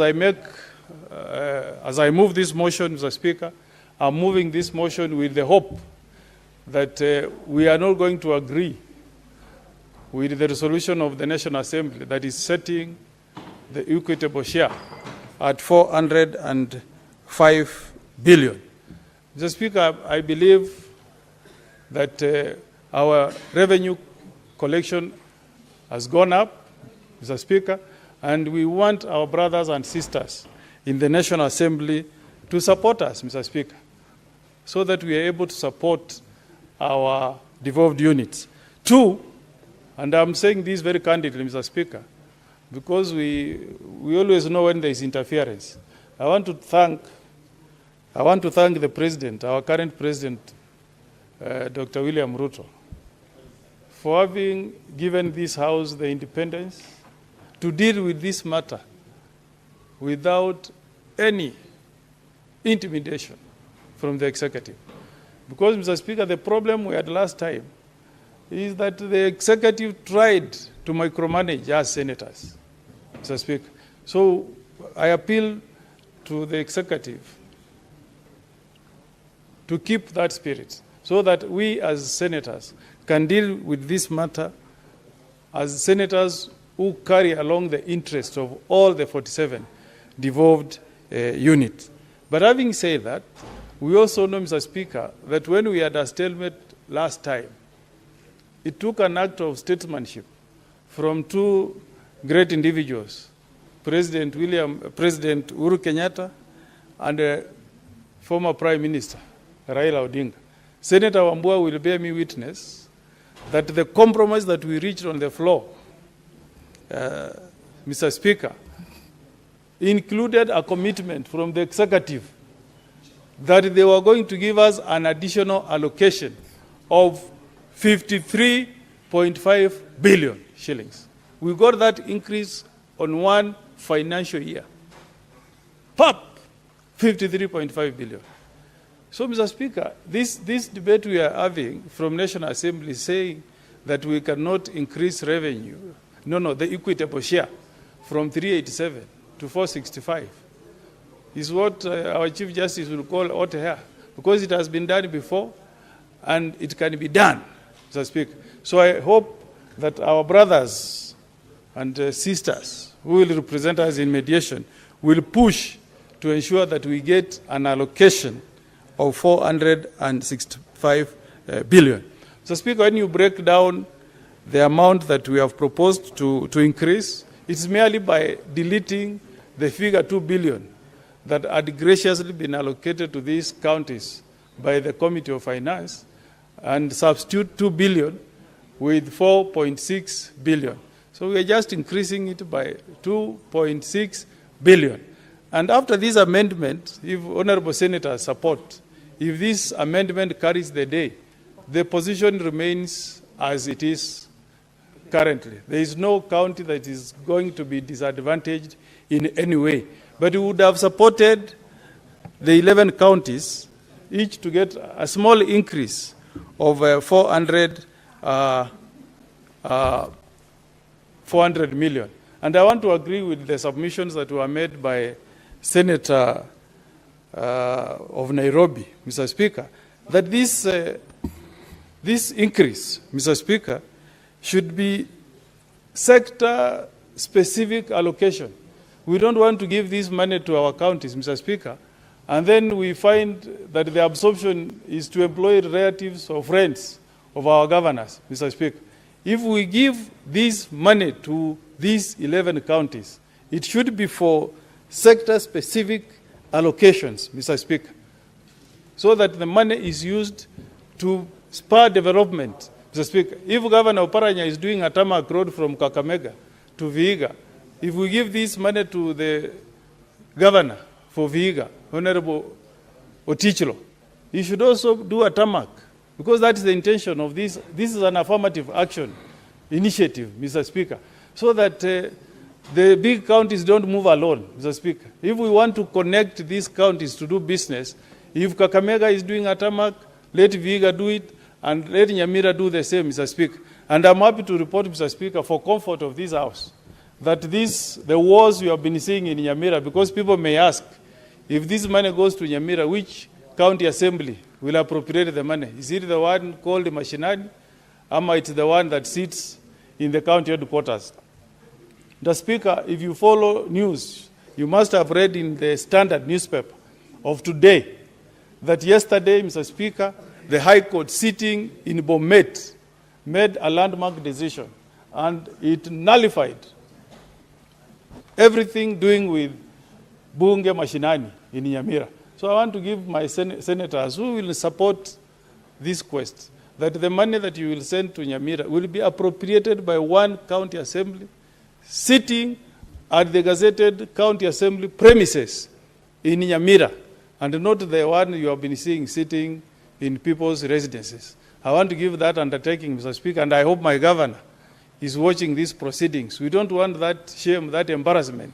You know, yesterday when I had that rumor that a judgment had come out clarifying where the assembly should be sitting, I requested this motion to be stepped down so that I deliver the good news to our honorable senators, Mr. Speaker, because we want, Mr. Speaker, this money to be used for the benefit, I emphasize, for the benefit of the people who reside in those 11 counties.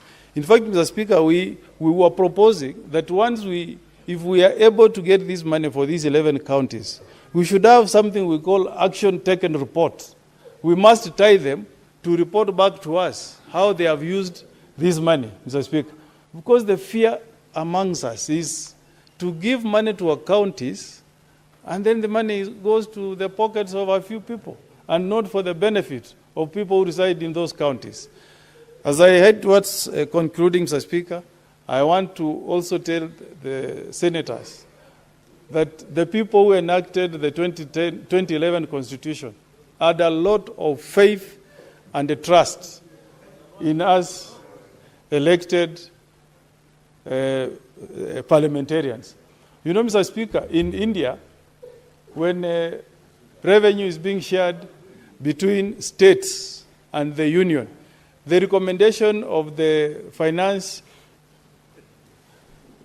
Commission of India is final, Mr. Speaker. But luckily for us, Mr. Speaker, when Kenyans enacted our 2011 Constitution, the last task of sharing revenue was placed in the hands of us, the elected leaders, Mr. Speaker. Even if you go to Australia, I think they call it the Commonwealth Grants Commission of Australia. Once they make recommendation on how money is to be shared between the union and the states, Parliament has got no say. But in this country, Mr. Speaker, under Article 215 and Article 215, CRA merely makes a recommendation. The people who have the last say, Mr. Speaker, is us, senators. So I want to appeal to our colleagues, all the 47 senators, to stand with your brothers and sisters from these 11 counties, Mr. Speaker. Imagine, Mr. Speaker, while my brother, Chair of Finance, Senator for Mandera, gets a cool 12 billion, our brother from Lamu gets 3.2 billion, Mr. Speaker. When you share with the Senator for Lamu, he tells you that money is barely pays salaries, fuels vehicles, if they are lucky to buy some medicine here and there, and it gets depleted. The same with Isiolo, Mr. Speaker. So if Mr. Speaker, this motion gets the support of senators, we'll be able to uplift some counties to a level that they can also try to bring developments to their regions. And I want to remind our brothers, Mr. Speaker, from arid, semi-arid, and sparsely populated counties, that the formula that we had here in 2019, Senator Wambua, you can bear me witness, was exposing some of these counties to the risk of losing to the tune of 2 billion, up to 2 billion. But, Mr. Speaker, because we recognized deliberately that we were elected not just to fight for Nyamira, but to fight for all the 47 counties, we stood with our brothers, Mr. Speaker, to ensure that nobody was disadvantaged with that third revenue sharing formula. So I'm also urging our colleagues here to stand with the 11 counties so that all of us 47 counties move together, the same spirit, as senators who are here to defend devolution and to defend the functions that have been devolved to our devolved units, Mr. Speaker. In conclusion, Mr. Speaker, we also want to urge all the bodies that are tasked with ensuring that corruption does not get deeper roots in this country, to create confidence within our counties, Mr. Speaker. Those who misappropriate public money, Mr. Speaker, action should be taken, Mr. Speaker. We should see more people behind bars so that there is deterrence, Mr. Speaker. With those remarks, Mr. Speaker, I kindly ask the Senator for Elgeyo Marakwet to second motion. I thank you, Mr. Speaker. Senator Kisan William. Thank you, Honorable Speaker. Honorable Speaker, I rise to second the motion as amended, Honorable Speaker. Honorable Speaker, we want to thank the Finance and Budget Committee for its wisdom. I remember the third basis, I was in the National Assembly with you, Honorable Speaker, and it was not easy for senators then to pass that particular formula because it was very divisive and basically it divided the country almost into two, Honorable Speaker. And in its own wisdom, as a retired governor,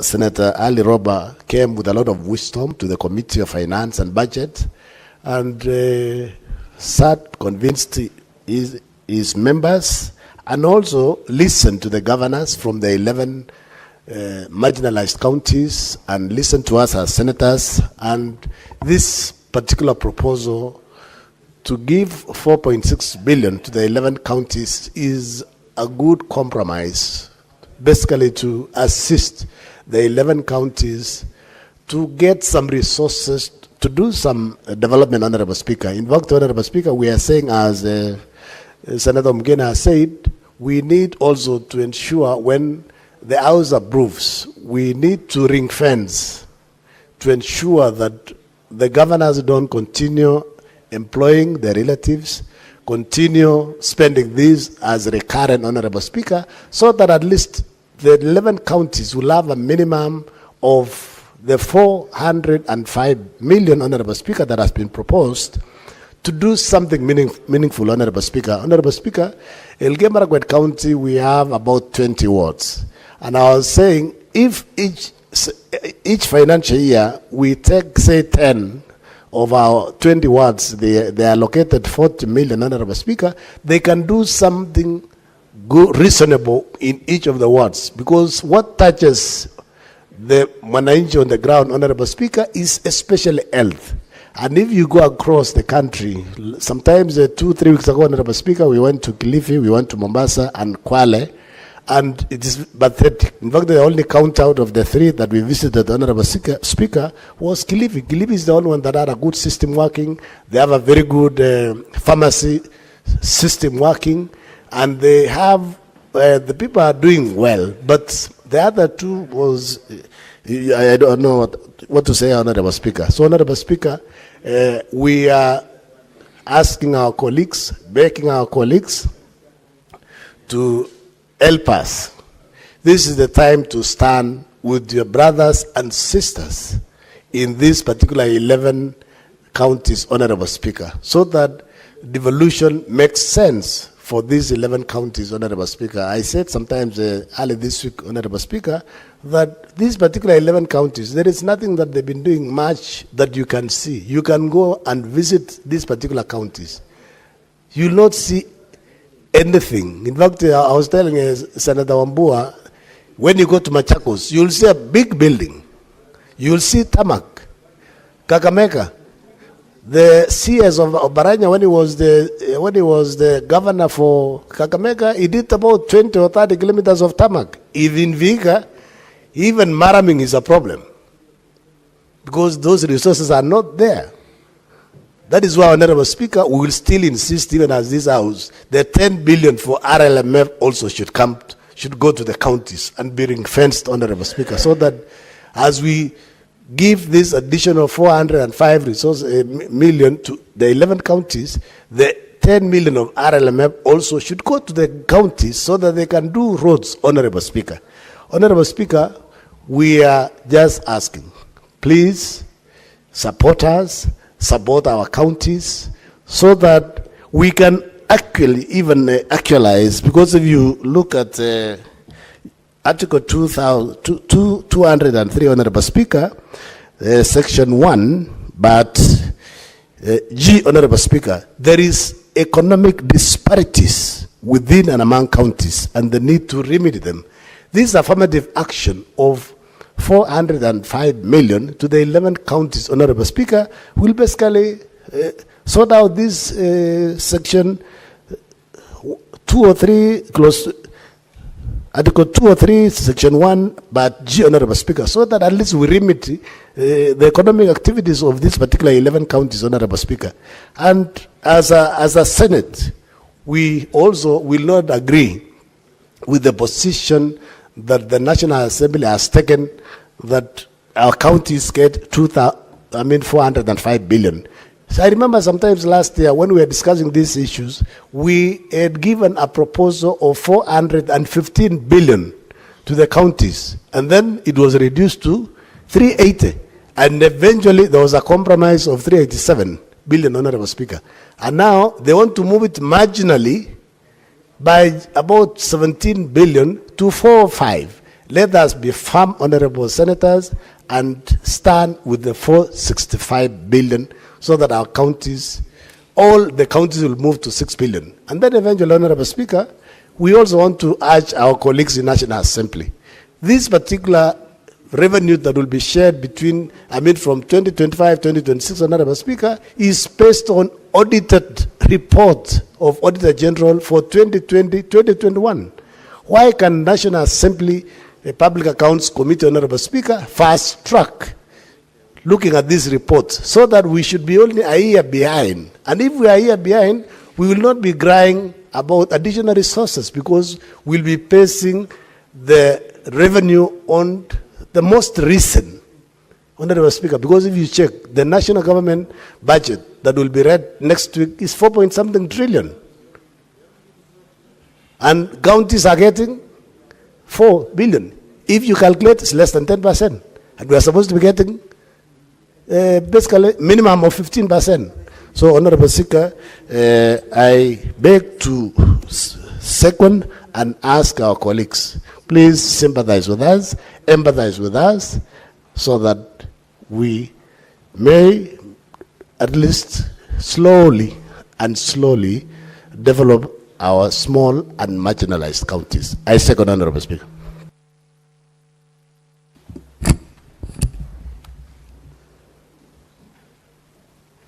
Honorable Senators, I propose the question that the motion be amended by A, deleting the once county allocation, which is the baseline allocation ratio of Kenya shillings 387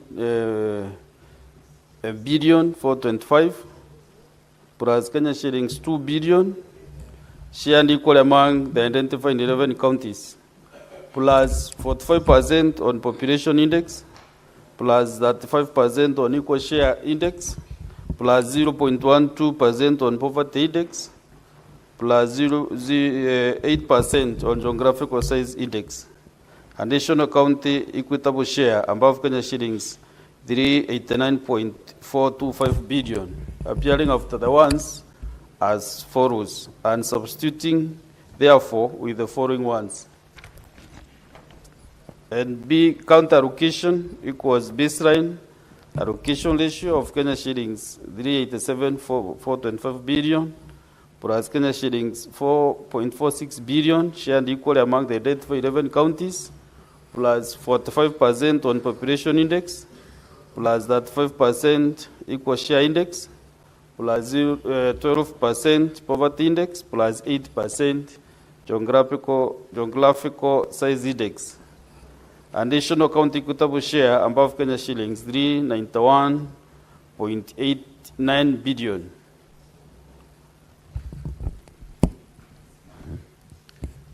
I therefore want now to invite senators to contribute to this particular motion, not the original motion, to this amendment. You'll be contributing to the amendment moved by Senator Kongo. If you don't know, you did not get the import of the amendment, then I think we can benefit from the wisdom of the chair of the committee, who will be able to explain what had happened before and why now the amendment has come, and the consequences, Mr. Chair, to the amendment.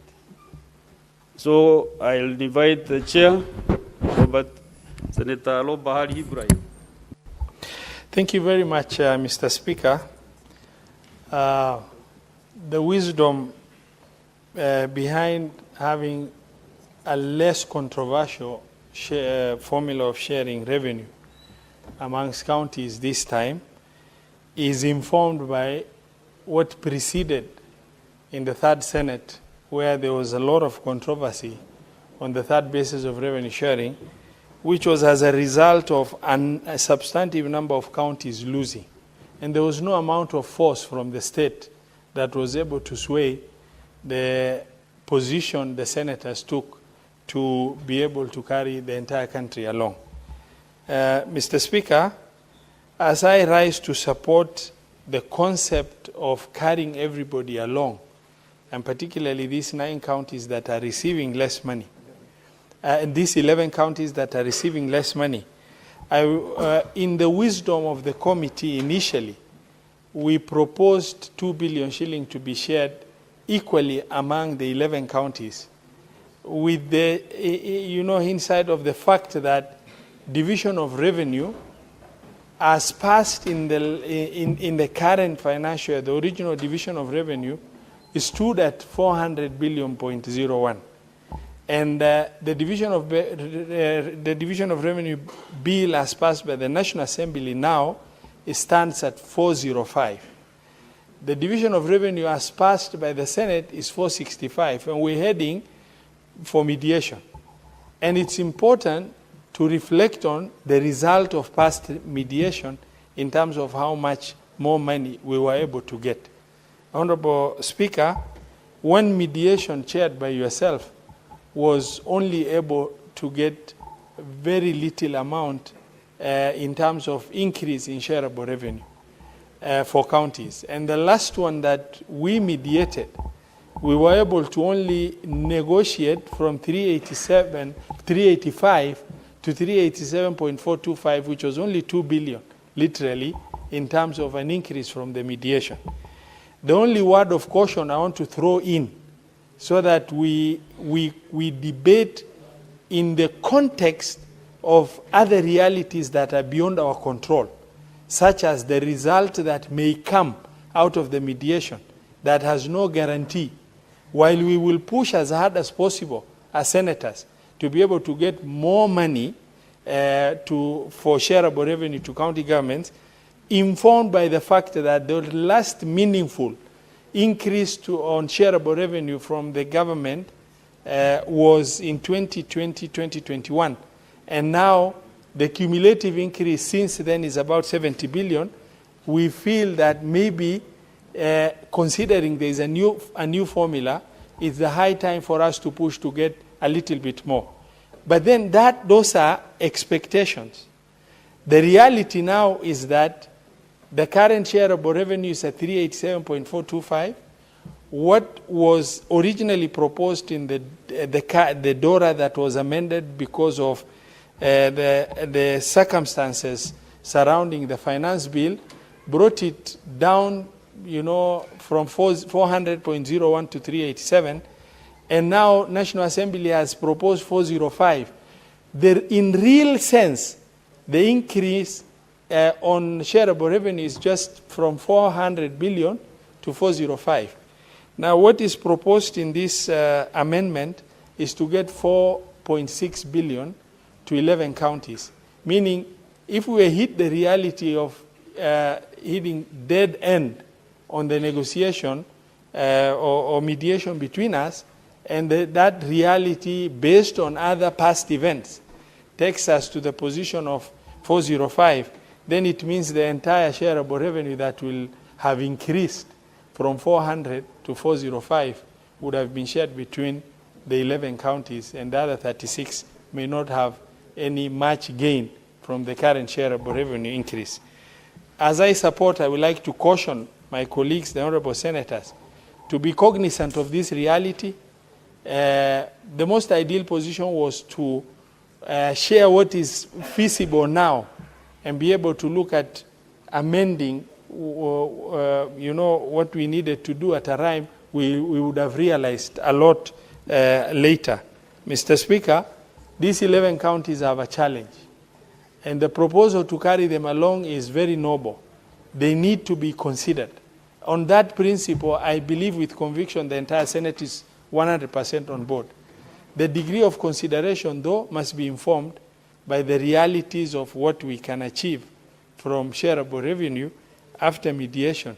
And therefore, I just want to put that caution as the chair of Finance and Budget, so that as we carry everybody along, we also don't put the other 36 counties into grave disadvantage.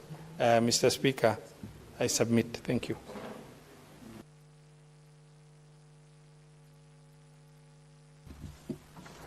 Before I give the second contributor, I have this communication on a visiting delegation from Meru County. Honorable Senators, in the Speaker's Gallery, we have Mr. Anderson Mwiti Kadendo and Mrs. Ruth Gasheri Mwiti. They are business persons from Meru County and are here on a one-day tour at the invitation of yours truly. Honorable Senators, in our usual tradition of receiving and welcoming visitors to Parliament, I extend a warm welcome to them, and on behalf of the Senate and on my own behalf, wish them a fruitful visit. Thank you. Since yours truly is on the chair, I'll ask my neighbor from the other side, Senator Kenywa, to welcome the visitors from Laikipia County. Asante Bwana Spika, nataka kuungana na wewe kuwakaribisha wafanyabiashara waliobombea kutoka Meru na kuambia karibuni, na hivi ndivyo ambavyo spika wetu Kadhuri Murungi anavyofanya kazi, na ni mtu ambaye anafanya kazi kwa ustadi na kuendesha bunge hili kwa njia ambayo inafaa. Kwa hivyo nawaambieni karibuni, mjisikie huru, mnaweza mkatembea na kusoma mengi ambayo yanatendeka, na niwahakikishia kwamba mlimchagua mtu ambaye ni stadi, na alipofika hapa sisi tukamchagua awe kiongozi wetu wa bunge na afanya kazi vilivyo. Asante Spika kunipa fursa hiyo. Asante kwa maneno mazuri. Senator Wambua Enoch.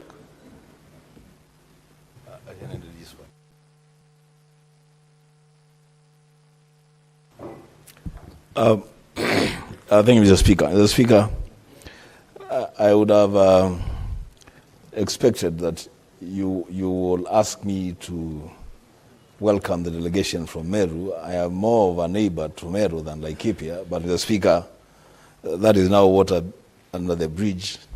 Would deal with it. Mr. Speaker, next time I will give you that privilege. I thank you for the assurance.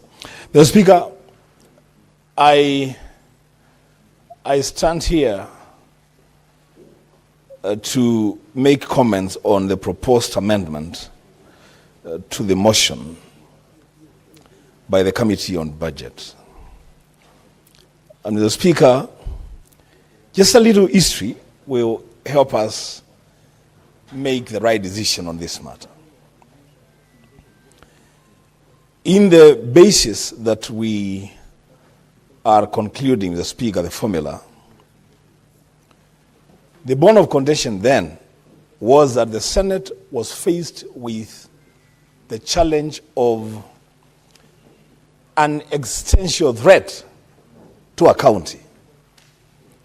And that county is actually the county of Mandera, where now the chairman of the budget comes from. If we had gone with the wisdom of the CRA then and passed the formula as proposed by them, probably Mandera County would have shut its doors by now. And because, Mr. Speaker, we are here as defenders and protectors of devolution, we said that Mandela account was not going to be shut under our watch. So we fought.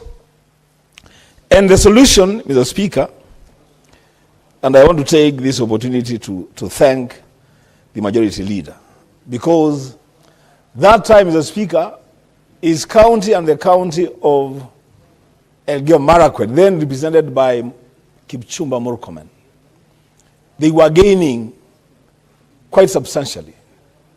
But for the sake of the counties that were losing, they said, we are going to make this sacrifice for the sake of the counties that are losing money.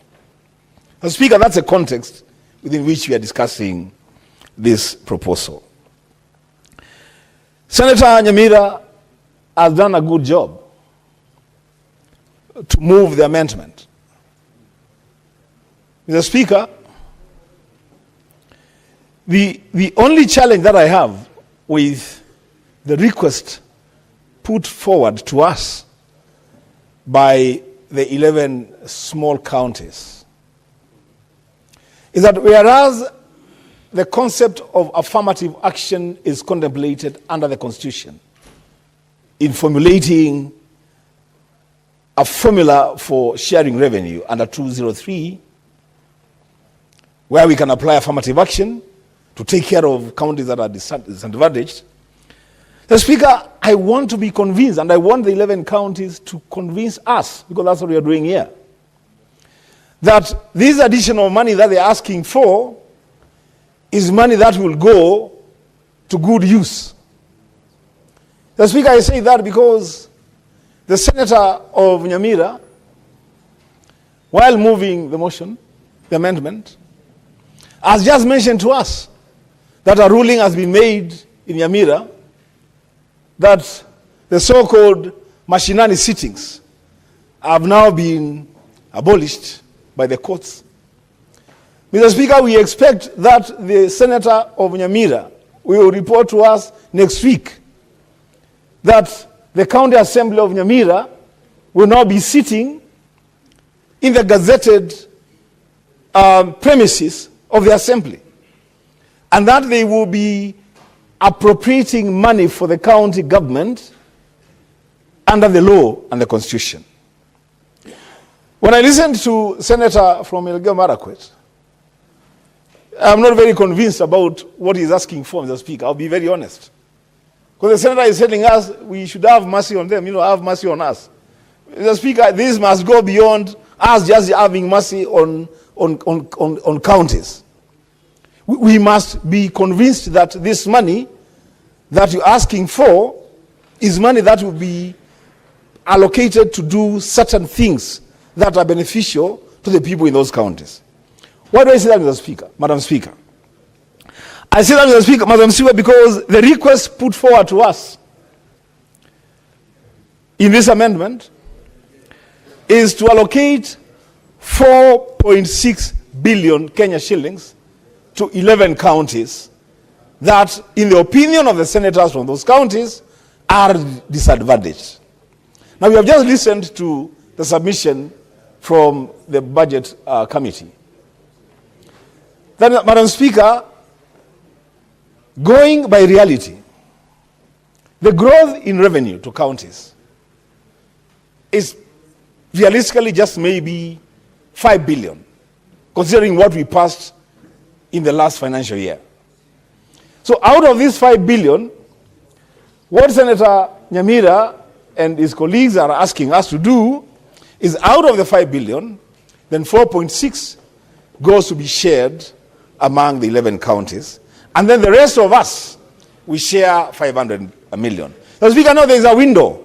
There's a window for us to exploit, and we'll try to exploit it. That this House must stand very, very firm that the shareable revenue for all counties cannot be 405 billion Kenya shillings. We must push for 465 billion Kenya shillings to go to counties. That means, Mr. Speaker, we shall be sharing substantive amount of money. But if now we stick to 405, Mr. Speaker, I think then the 11 counties may have to be called upon to also step down a bit from the 4.6 to maybe 3 billion. We are yet to be convinced. We are not going to take a position now. We are yet to be convinced. Madam Speaker, the other reason why I want to be convinced by this committee is that, realistically speaking, the 11 counties are asking to have a triple share of the equitable share to counties. And this is how. This is how, Senator Kenya. If you pay attention, you'll know how. Under the third basis, under 387 billion allocated to counties, that formula puts into consideration equal share as a parameter. So all of us under 387 are getting equal share from 387. All of us, all the 47 counties.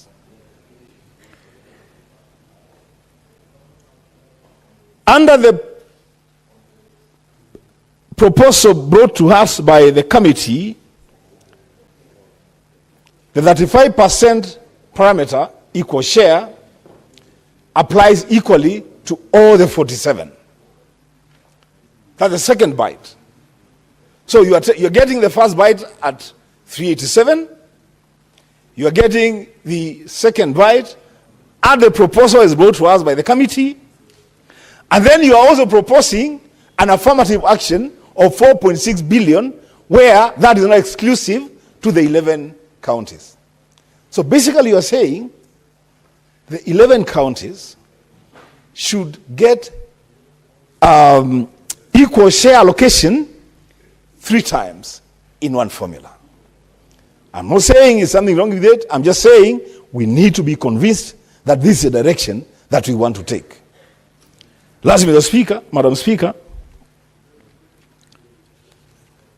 the wisdom, I guess, of the committee is that whatever we do,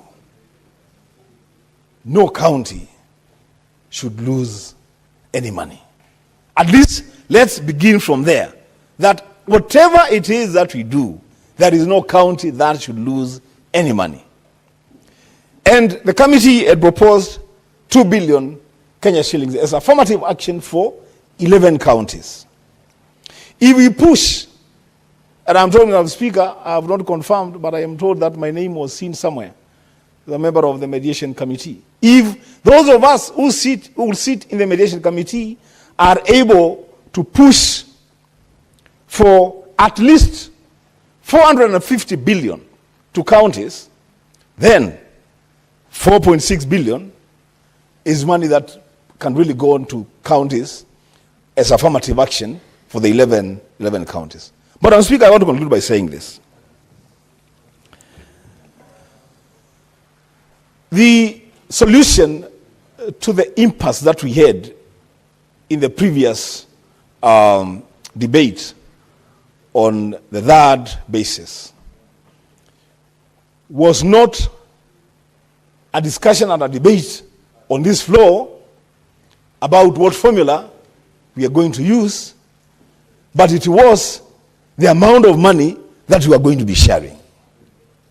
And I want to urge my colleagues that yes, even as we discuss the formula and the parameters and the affirmative action, our eyes should be trained on the amount of money that we are sharing, all of us, the 47 counties.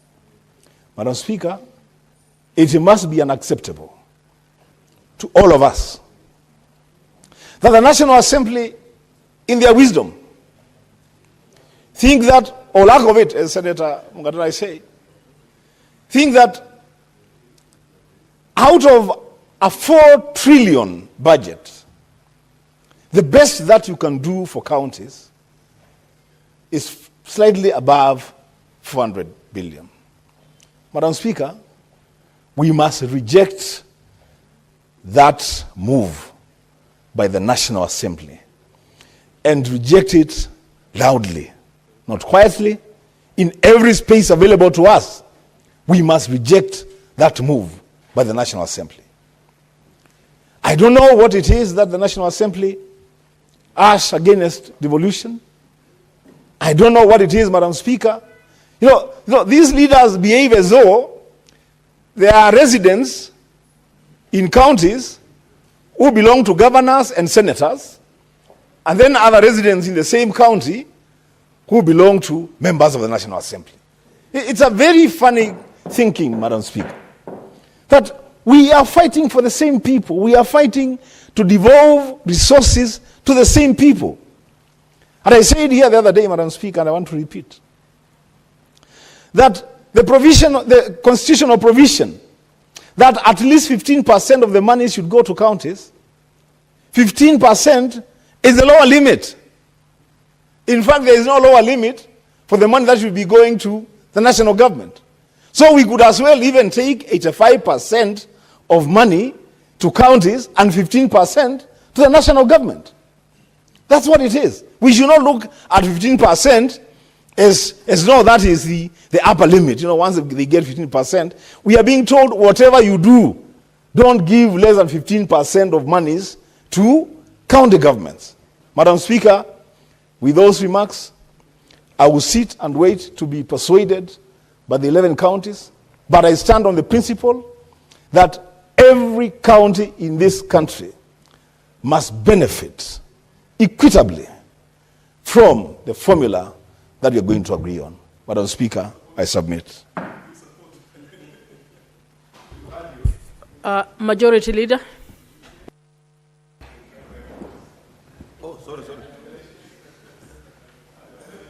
Sorry, Madam Speaker, can I use...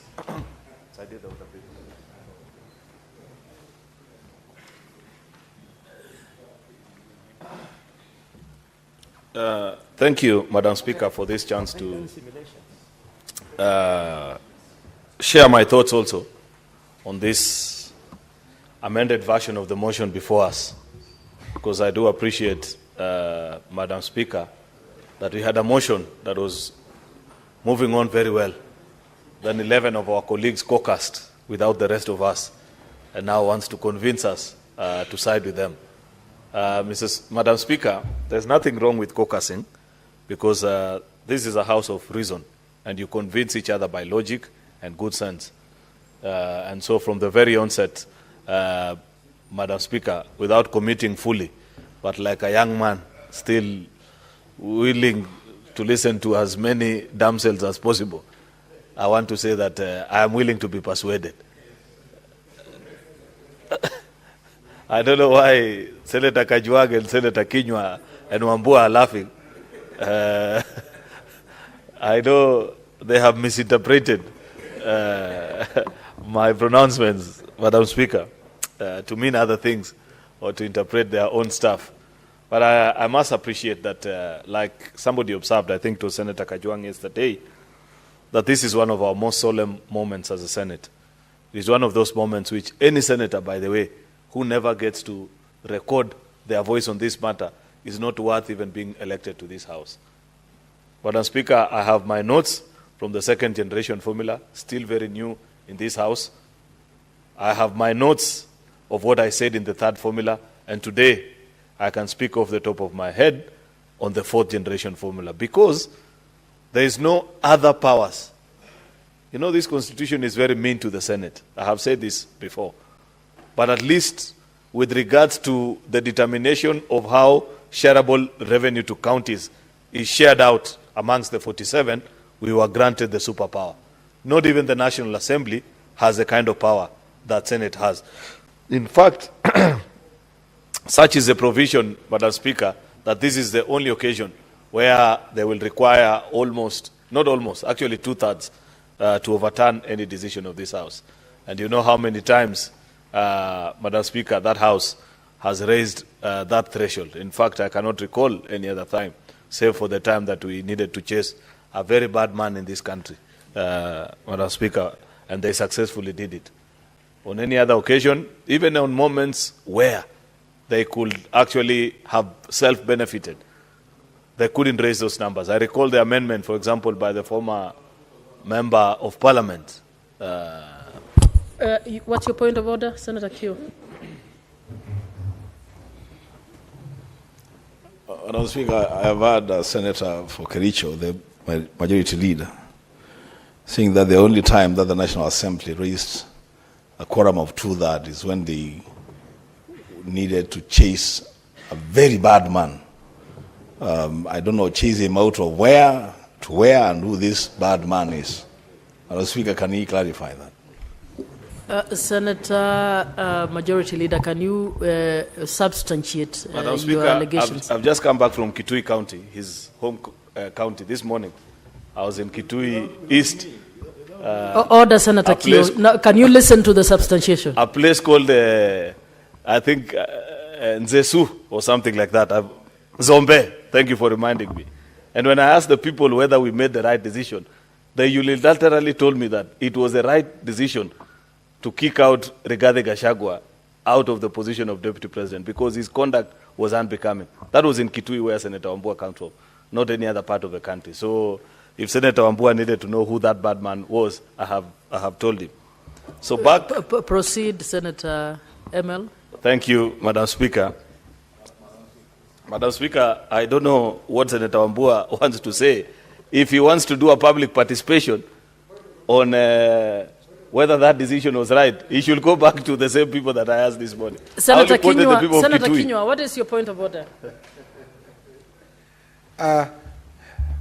Speaker, ni kinaya kwa kiongozi wa wengi kusema ya kwamba bunge la kitaifa kuhusu mjadala anayoleta hapa, bunge la kitaifa halisikizi, hawasikizi chochote na ni watu ambao si wazuri wasikizi seneti hii. Alafu hatimaye anatuambia wao ndio walifukuza mtu mbaya. Kwa hivyo bwana Speaker, nasema ni kinaya. Senator Kinyua, is it a point of order or are you just making a statement? What is your issue? Kweli kabisa bwana Speaker. Hakuna hoja ya nidhamu kwa yale maneno ambayo amesema Speaker. Nafikiri amechangia tu mjadala. Senator ML, proceed with the debate, please. Thank you, Madam Speaker, for protecting me from the frivolous points of orders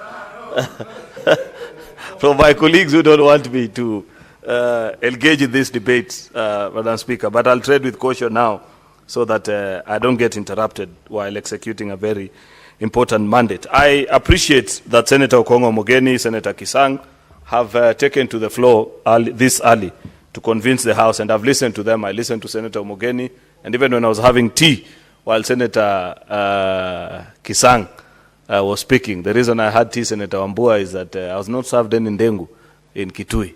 Therefore, I arrived in the House very hungry. But I still listened. I still listened to Senator Mogeni moving the amendment. Madam Speaker, point of is it a point of clarification? Senator ML, do you want to be informed? Why is Senator Wambua restless? Could it be because the people of Kitui welcomed me so well this morning? Senator ML, do you want to sit down? Okay, Senator Wambua, quickly.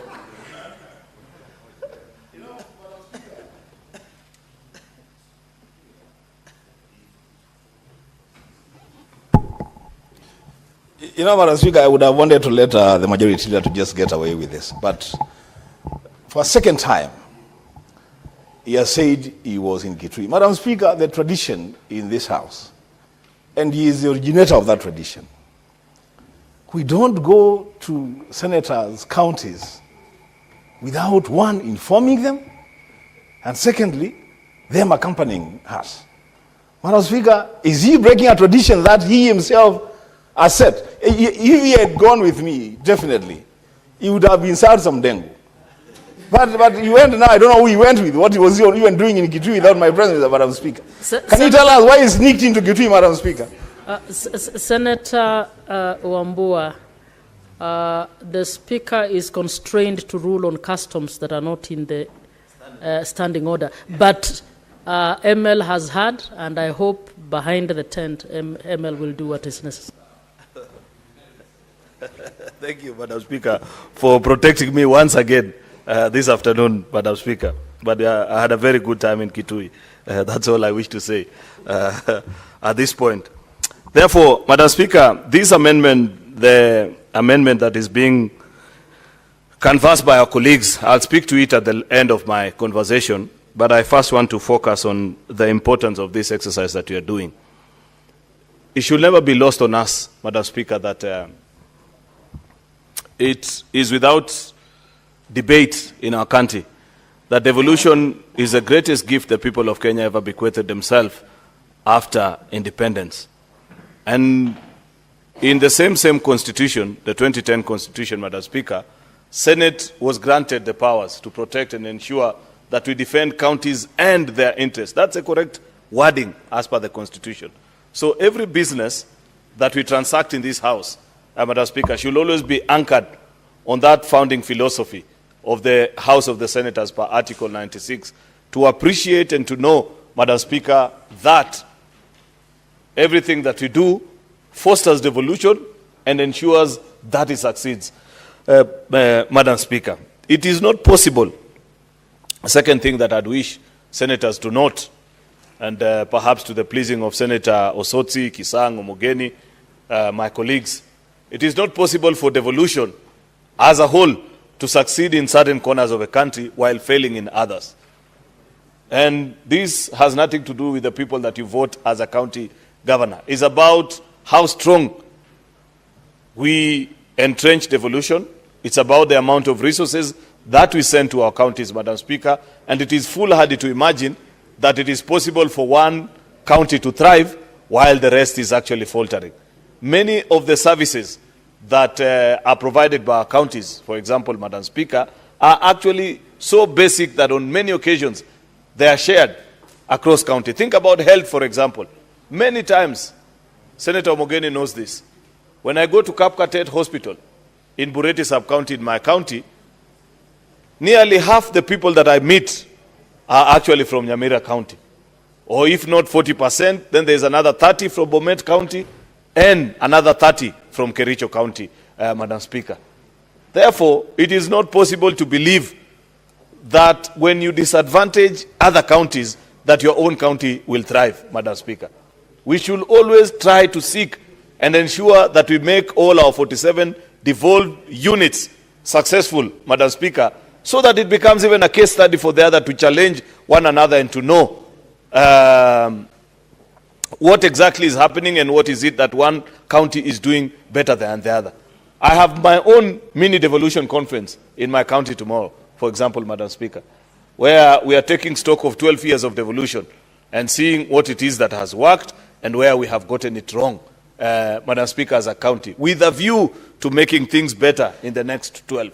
That is part of our responsibility and duty that we do as counties or leaders from those counties, Madam Speaker, to ensure that we succeed in granting hope to the citizens, ensuring that given an opportunity, another chance, that they will still make the decision that they made on the, in August of 2010 to ensure that we decentralize power in this country. That should always be at the top of our mind, colleagues, that we ask ourselves, should Kenyans be granted an opportunity to vote for the 2010 Constitution as is? What is it that will make it back to the Constitution? And what is it that they will definitely say, remove this one, this was a wrong decision? Should they be presented with a buffet of articles and, parts of the Constitution and the new things that came with devolution? Therefore, Madam Speaker, we keep up with the tradition of setting a baseline. And this, Senator Omogeni and colleagues that were here last term will recall that this is a tradition that we brought to the third formula. It was not there in the first, it was not there in the second. At the first and the second formula, we had absolutely no baseline. We only divided the resources from zero, moving all the way to the funds that were being devolved. And we ensured, Madam Speaker, that the division and the weights were applied equally on the full amount of resource that is being devolved. However, at the third generation formula, this thinking of having a baseline arose. And it was quite ingenious of us, because you recall that there are instances where we have actually either stagnated or moved back in terms of the resources that we are devolving to our counties. And it is this proposal, ensuring that you have it in the formula, that at the very minimum, should anything happen, it is not possible to devolve less than 387 billion to the counties, plus all these other billions that are over and above it. I am a firm supporter of the baseline allocation ratio, Madam Speaker, because it ensures that what counties had already secured and the basis upon which they had done their budgets for the previous fiscal year, like now, we are doing this and this is the month of June. Counties are also working on their budgets. CECs are just about to read the budgets before the county assemblies. County assemblies are actually finalizing on all the proposals and the plans. And the question at the back of their mind is what is likely to come out of this discussion and mediation exercise between the Senate and the National Assembly, Madam Speaker. To guide them, at least, at the very least, they are certain that given the formula that the Senate is discussing and the use of this baseline ratio, Madam Speaker, they know an amount, there's a particular amount below which they cannot get. And therefore, I am a firm believer in ensuring that that which we had already agreed upon, we should not move below it.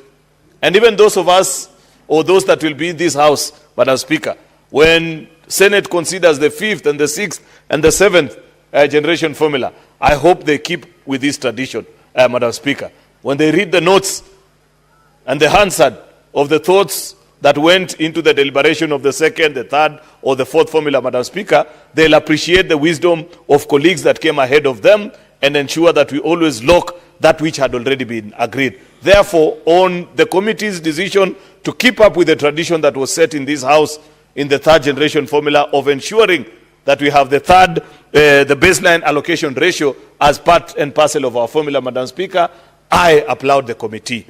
I move to the second thing, Madam Speaker, the population index.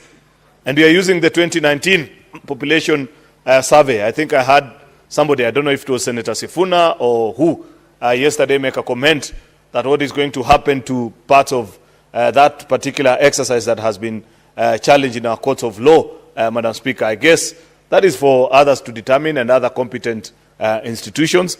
But we know for a fact, Madam Speaker, that that affected a very small part of the country. Not to say that the citizens that live in that corner of the country are less important, but I appreciate that they continue to weight population index at 45%. It's a fairly huge figure, but we must appreciate that at the end of it all, when all is said and done, Madam Speaker, these services are being sent out to people. Therefore, any county that is densely populated, such as a county that I come from, the county of Senator Moses Kajwang, where we just come from after Madaraka Day, Madam Speaker, with all the energy that they have, and all these colleagues that come from densely populated counties, Madam Speaker, are not disadvantaged, because we must appreciate it. All these so-called devolved services, Madam Speaker, are actually a factor of human beings. If you have more people in your county, then you need a higher percentage of resources, Madam Speaker, to ensure that you deliver drugs in hospitals, you're able to pay health workers, you're able, Madam Speaker, to employ agricultural extension officers. Therefore, I am a firm believer in the weight of population being still maintained as the highest. Actually, if you study, it has been granted the highest weight at 45%, Madam Speaker. I know there are connotations here and there, because at the heart of the debate last time when we did the 3rd generation formula, Madam Speaker, there was a conversation about counties that are least populated. And in fact, people, including leaders in this house at that particular time, made certain remarks that were considered offensive to counties with a smaller population. But I still insist, Madam Speaker, that in the same way that our colleagues from smaller sized counties are asking us to bear with them, they should also bear with us with regards to the weight allocated, Madam Speaker, to population as a factor of the formula. It's extremely important because services are actually a factor of the number of human beings that live in a particular county. Number 3, Madam Speaker, is poverty index. This is where I disagree with our committee. And I said it when we had our amendment here, that part of the reason we want our counties to succeed is that we hope that they will learn from the national government, copy the things that have succeeded in the national government, and also learn from the mistakes of the last 60 years with regards to how we have managed the economy and this country, and all the 5 administrations that have run this particular country, Madam Speaker. Poverty index is important because it addresses the issue of marginalization and counties that have been left behind. But let's face it, 15 years into the devolution cycle, we should begin to motivate counties actually to be inculcators or hubs of growth, Madam Speaker, where counties that we notice good fiscal effort that eventually translates to growth, Madam Speaker, there should be a percentage of it going to reward. Actually, when we had our breakfast meeting with CRA last time, Senator Moses Kajwang, if you recall, there was a big debate that you are rewarding actually bad habits. And they argued and said it is through disenfranchisement and decisions that have been made over the last 50 years. And we said, okay, that's fine. If you want to give the weight of poverty index at 18%, at least shave 2 or 3% to motivate counties that are doing better, so that they earn from a kitty, and knowing that if your fiscal prudence is worth being emulated by other counties, Madam Speaker, you should be rewarded. Fiscal discipline, Madam Speaker, is the number one thing, the number one threat actually of our county governments and the success of devolution. So long as a county government continues to spend more than half of their resources in paying salaries, Madam Speaker, they will continue to score high on the poverty index. Then you want us to weight them and grant them this amount of resources, Madam Speaker? I disagree with the committee. And I had hoped that Senator Omogeni and our colleagues that are moving us to make an amendment, that as you urge us to consider that at least you will factor the decisions and the thoughts that had gone yesterday during the Kamkunji, where colleagues were saying, at least let us find a way of rewarding good governance practice in this formula. The same way CRA had proposed to us in the 3rd generation formula. Fiscal effort was being rewarded. Counties that get good certification out of audit reports, Madam Speaker, were being rewarded because you are actually encouraging counties to grow. Counties that meet their targets on on-source revenue, Madam Speaker. Counties that budget and maintain a balanced budget. Counties that observe, Madam Speaker, their pending bills and ensure that they are within the reach and they are manageable to levels that are prudent, Madam Speaker, are the counties that in the next 5 to 10 years you will begin to see growth. The county gross domestic product of those counties will begin to edge over others. It will be possible for the people of Siaya to see the difference with the people of Homa Bay, for the people of Bomet to see the difference with the people of Kericho, based on the decision they have made the last 20 years or so, Madam Speaker.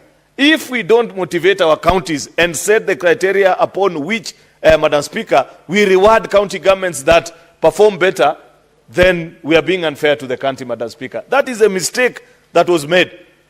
We are actually in a World Bank program. Many times we come to this house, Madam Speaker, Senator Omogeni is pleading to inform me. I do not mind, Madam Speaker. Senator, well, you need to speak, to ask for the opportunity, and then you are granted, isn't it? Yeah, sorry, I just wanted to inform my majority leader. The point is making about rewarding counties that experience fiscal responsibility, that in India, 2.5% is reserved for that effort. So I just wanted him to note that there is a jurisdiction called India that gives a lot of regard to fiscal responsibility. They actually call it fiscal responsibility and the tax effort, yes, meaning on source revenue. So I fully agree with you. Very good information, which you need to use, Senator Omogeni, because you are the owner of this amended motion. Shave this poverty index from the proposed, what is it? What is the percentage? I'm trying to, 12%. Let us have it at 9 or 10. CRA had proposed 3% to us. We didn't agree with them last time, but I believe, colleagues, that we must reward good behavior in our counties. I want to plead with each one of you that let us find a percentage, and we could even borrow from the guidance of CRA from the third generation formula of ensuring that our counties and county governments that manage their resources better are encouraged. Because I was speaking to the point, Madam Speaker, that we are in a World Bank and all these IMF programs, they are telling us, fiscal consolidation, they are telling us reduce corruption, that's why they want us to pass conflict of interest bill. They are saying consolidate this or the other. But at the heart of that conversation, the most important thing that they keep on informing us, Madam Speaker, is that keep your eyes on growth. If growth becomes your primary target, it answers all these challenges. People begin to complain less about being pressed by the tax burden. If you are able to show demonstrable growth, Madam Speaker, then people appreciate and they know that which you are doing. With those many remarks, Madam Speaker, like I have said to my colleagues from the 11 counties, persuade us better. But on count of rewarding good behavior by our counties, the place to pinch from is on the poverty index. I appreciate, Madam Speaker. Thank you. Senator Kajwang, and for the senators who will be speaking, remember we are discussing the amendment motion. Thank you, Madam Speaker. Madam Speaker, I spoke to the main motion, and I'm glad to speak to the amended motion. Madam Speaker, let me start with the good news. The good news, and Kenyans and the residents of the 11 counties should know, that the 11 senators coming from these 11 counties have so far convinced the Finance Committee and this House to ring-fence 2 billion Kenya shillings towards their counties, to be shared equally. And Senator Osotsi, you must tell the people of Vihiga that the first 2 billion shillings that was ring-fenced was as a result of your lobbying. Senator Mwaruma, you must tell the people of Taita Taveta that you got them 2 billion shillings more to be shared out equally amongst the 11 counties. On that, I must congratulate the 11, because what brought them together were not geographical features or political commonalities, but the desire for their people to get more resources. To that extent, I want to congratulate the 11, led by Senator Omogeni, for bringing so far at least 200, close to 200 million Kenya shillings to Nyamira, because the original 2 billion that was ring-fenced in the original report by the committee, if it shared out equally, would translate to almost 200 million Kenya shillings. 181, which is not small money, Madam Speaker. 181 is capable of building probably 90 ECD classrooms. And if you make them ECD centers, you can have as many as 50 ECD centers. That is not small money. And the voters, the people in these 11 counties must know that their senators are here, they are robustly working hard to ensure that they get more resources. Madam Speaker, there's a little bit of a problem in the proposed amendment. Remember, Bob Marley said, give them a yard, they take a mile. We have given them 2 billion. They want 4.46 billion. We've given them a yard, let them not take a mile. But, Madam Speaker, this conversation would have been fit, proper, and very appropriate if we knew how much money was available for distribution. Right now, we are speculating. We said 460-something billion. The National Assembly said 405 billion.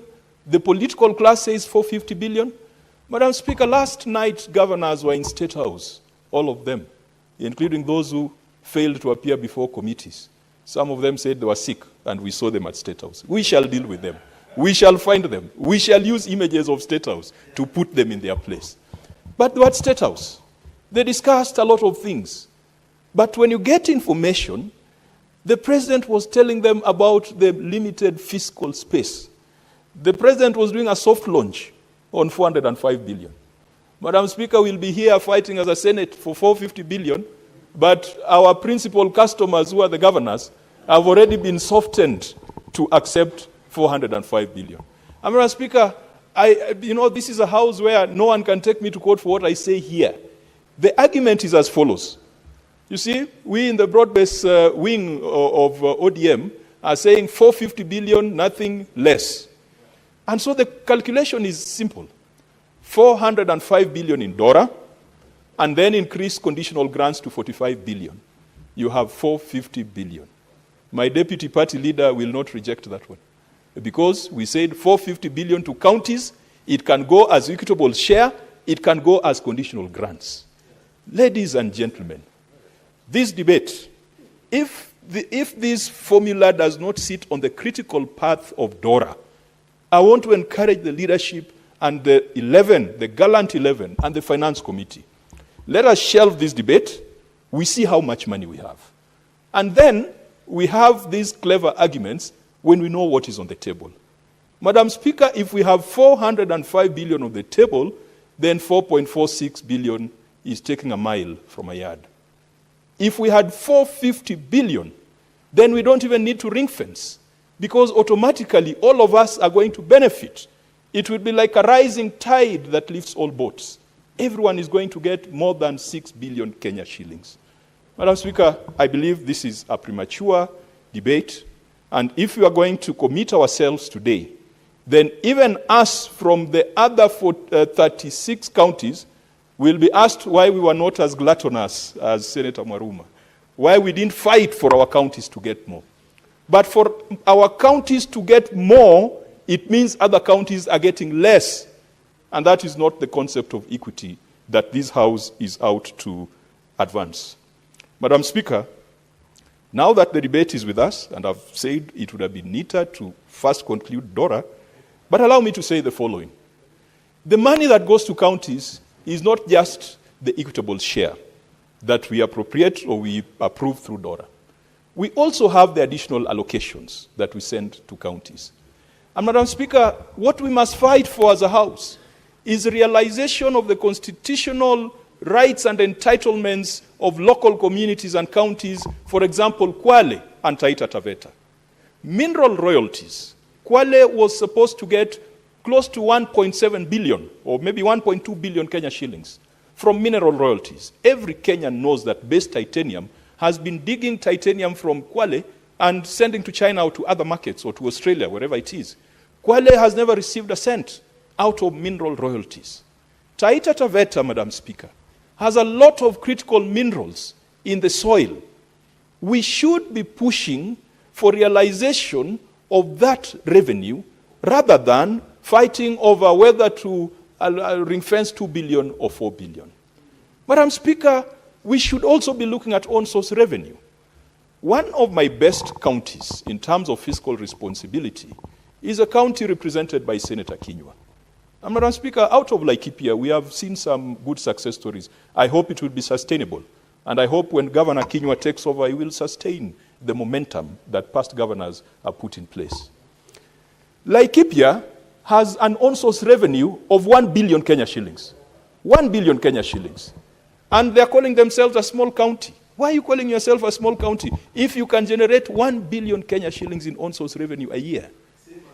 The same as Homa Bay, the mighty Homa Bay. Madam Speaker, so why would we say that we need these counties to get 6 billion when Laikipia is already having 6 billion?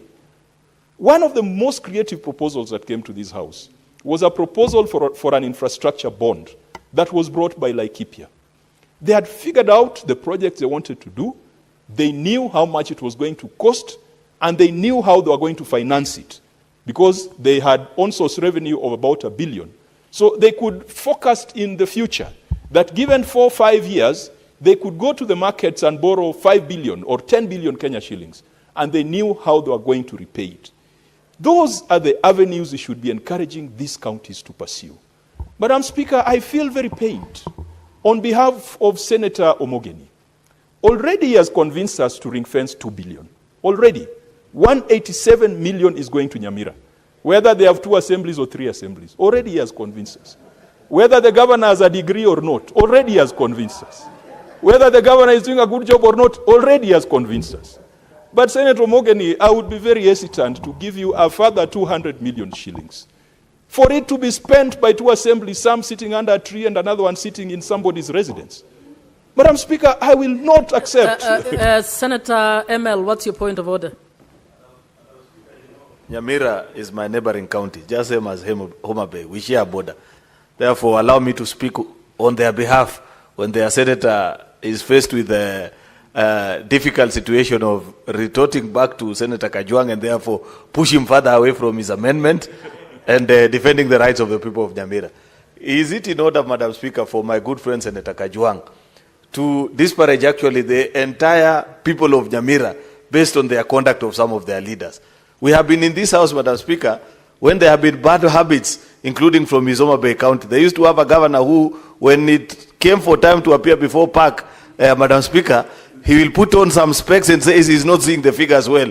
Madam Speaker, that never, even with that, Madam Speaker, we never denied Homa Bay funds, Madam Speaker. So I want to plead with Senator Kajwang that he can pursue his point without having to disparage an entire county. Madam Speaker, I thank you. Senator Kajwang, do you want to retreat a little on the comments you have made? Madam Speaker, that motion was before the House just 3 weeks ago, and it was brought by the Devolution Committee and a committee of the House. And Senator Mogedi again moved an amendment to that motion. But Madam Speaker, I think the point is that they are bad habits. And I agree with the majority leader. Senator Kajwang, what you're explaining to ML is that Senator Kajwang did not speak about the entire people of Nyamira. Correct. He spoke about 2 assemblies, and that is factual. Yes, thank you, Madam Speaker.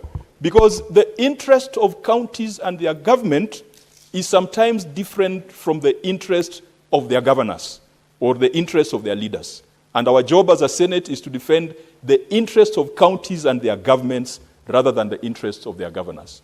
Madam Speaker, the fiscal responsibility measure, I would be happy to approve this amendment if I was convinced that there was a way we were going to reward good behavior and we are going to punish errant behavior. If we don't have that option in this formula, I would be very hesitant to give much more money to some of the counties here. Isiolo is on the schedule of the 11 counties. Madam Speaker, Isiolo, I said in the substantive debate, is not a small county. Isiolo is designated as a capital and the center of gravity of Kenya. So you can be a big county, but with a small leadership mindset at the top. And that's what makes you look like a small county. And Madam Speaker, I would be very hesitant that if a county like Laikipia, which I've described to be very fiscally responsible, was to get 400 million more out of this formula, that even the irresponsible ones will be getting the same amount, unless we had a formula for differentiation. Madam Speaker, we must increase the pie, because if it's 405 billion, then we will be confirming to those who think that the Senate is also playing small. We have the opportunity, we have the instruments, we have the duty to ensure that we support devolution, and that support is through increasing the allocation to our counties. Madam Speaker, when we talk of 450 billion, we are not saying go and take the budget from State House. We are not saying go and get the budget from the Deputy President's empowerment programs. We are not saying go and get the budget from the national security. We are talking about functions that have already been assigned to counties that continue to be held at the center. And they are clear. The roads function, the water function, the health function, the agriculture function, the libraries, museums, etc. Madam Speaker, if you cost them, then the 500 billion that governors are asking for would be the number. But the governors were having dinner at State House last night, and they have already been softened to 405. So, Madam Speaker, let's revisit this conversation once that matter is concluded. The danger we run, Madam Speaker, is that today you have a caucus of 11 counties. I don't know what unites them, because they are not neighbors, they are not culturally coherent, they are not small, because some of them have got very serious leaders in this house. I think what unites them is their hunger for more money for their people. And there's nothing wrong with that. There's absolutely nothing wrong with that. That is why you came to Nairobi, to fight for your people. But, Madam Speaker, the risk is this. Tomorrow, Senator Eddie Oketch and I will move an amendment as a caucus of blue economy counties and say that let us ring fence a further 4 billion to the 11 listed blue economy counties. Secondly, the third day, counties with a high HIV prevalence, high HIV burden, which was softened through USAID and American aid, it has fled. We could bring a legitimate argument on the floor of this House, and we could say there are 5 or 6 counties that have high HIV prevalence and the data is there. And we say ring fence 5 billion to help us put in place interventions following the flight of American aid. Next, you will have another caucus of counties affected by desert locust. And they will tell you that the desert locust is coming this year. And so Senate ring fence another 2 billion. The additional 17 billion will have been ring fenced to special caucuses and special lobbies. And Senator for Kakamega will have nothing to say unless he's going to build a caucus of bullfighters or a caucus of maize consumers, so that they say they also need another 4 billion shillings to be ring-fenced for them. Madam Speaker, even though this is a legitimate route to legislation, it is a dangerous route of legislation because it is no longer law-making, it is deal-making. Madam Speaker, I would support the original 2 billion ring fence. Senator Kajwang, do you want to be informed by Senator Mogeni? Yes, I would like to be informed. Yes, Madam Speaker, I just wanted to inform my good friend, Senator of Omabe, that the reason why we have put 387 as the baseline is to save 8 counties that were going to lose money, including, Madam Speaker, a county that is at the risk of losing 2.2 billion if we go by the formula of, by the formula of the committee without using 387 as the baseline. So affirmative action has already been incorporated in the formula by putting 387 as a baseline in order to save 8 counties from losing. And Nyamira is not one of them. But we are accepting that baseline collectively as 47 senators to protect the 8. So the 11 caucus is also another affirmative action to protect the ones which are at the bottom, because the 8 that are being protected are at the top. So this concept, I just wanted to inform the senator that the affirmative formula is already in this particular formula. Madam Speaker, I hear the senator. I might want to make a further amendment, and I think I'm going to file a further amendment that of the ring fence 4.46 billion, we amend it to include 12 counties, to include Homa Bay County. And therefore, I will be very happy to report to my people that I've delivered some 400 million. But let me conclude by saying this, Madam Speaker. If we are honest with each other, the third generation formula, which split this house right in the middle, held harmless the so-called small counties because we froze 158 billion and said that 158 billion was not going to be subjected to the new formula.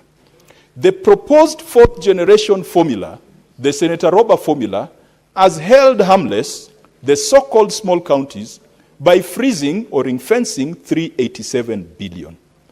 The group of 11, the G11, has further convinced the House to hold harmless by ring-fencing 2 billion. Madam Speaker, that is sufficient. But if we had 450 billion, we would all be able to go home smiling that we have increased the allocations to our counties. Madam Speaker, let us also think about not just the conditional grants, let us think about the equalization fund and look at how it's distributed amongst these counties. Some of these counties have had historical cases of marginalization, and so you might find that there is a bigger allocation of the equalization fund to mitigate some of these shortfalls that we are talking about. Let us also ask ourselves the effect on per capita allocation. If we do this mathematics, this bottom-up equation that we are trying to do here, you will end up with a high per capita allocation in Isiolo compared to Kakamega.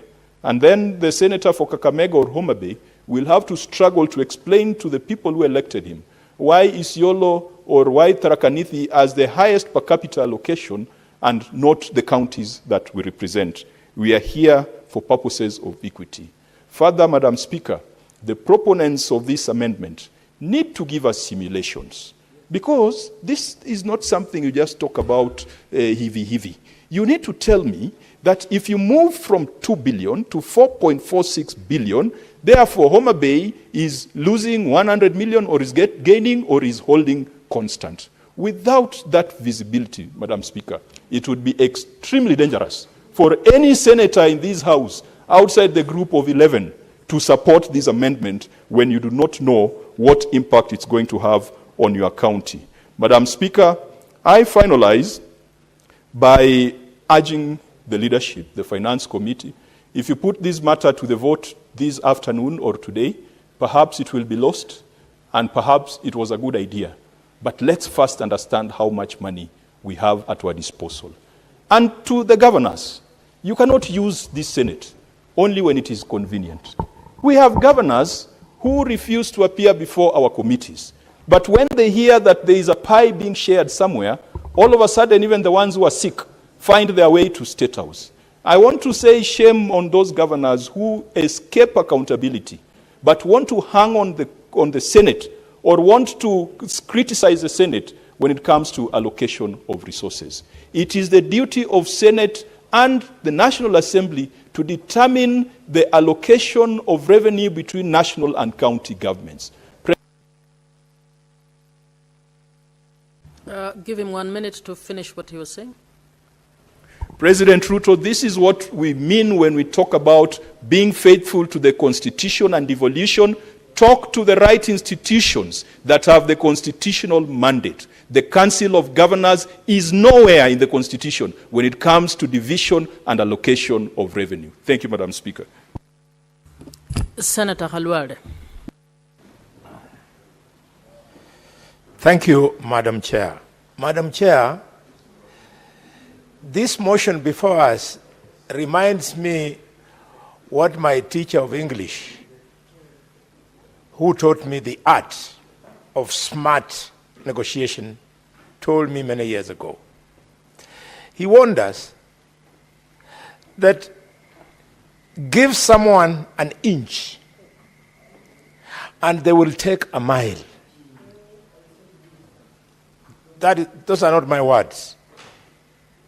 The late Edward Odinga, the man who taught me English.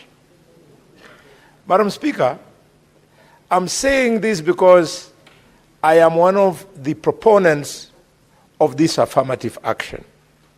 And when we did it as a committee, we carefully looked at quantum. And I'm impressed that young Moses has captured the principle of quantum. That if it is 2 billion, it makes sense. But if you just open it up, it will end up disenfranchising other counties. And I want to beg the 11 senators. We've given you an inch that makes a huge difference. Please don't attempt to take a mile by asking for 4.6. Let us do this because, Madam Chair, the Constitution of Kenya leaves no lacuna on how the money should be shared, both in the letter and in the spirit. The letter is very clear. It is the principle of equity and not equality. So as to buttress it further into the spirit of the Constitution, Madam Speaker, we have said, let the equal share be increased, but not be a threat to the principle of equality. We've done it in this fourth formula. Madam Speaker, in the eye of the Senate, through the committee, we have said, let no county lose. And we have said, let no county be left behind. So, Senator Mugeni, the mover of the motion, Let me take you to just 2 examples.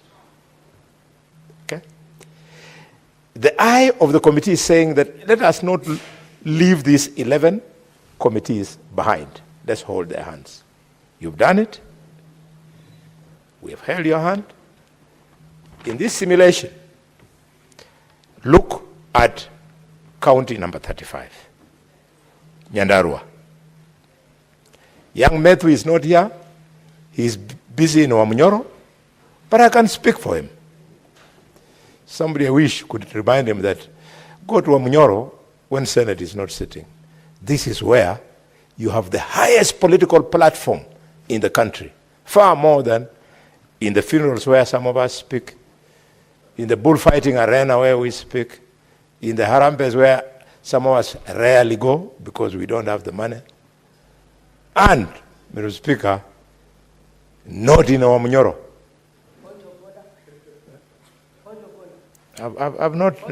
I have not touched you. What is out of order? What's your point of order, Mundigi? Senator Mundigi, sorry. Bwana Spika, nataka kusema Bwana Karware, either mtu ni wa Munyoro ama ni wa chama gani, tukiwa hapa Tuo County 47.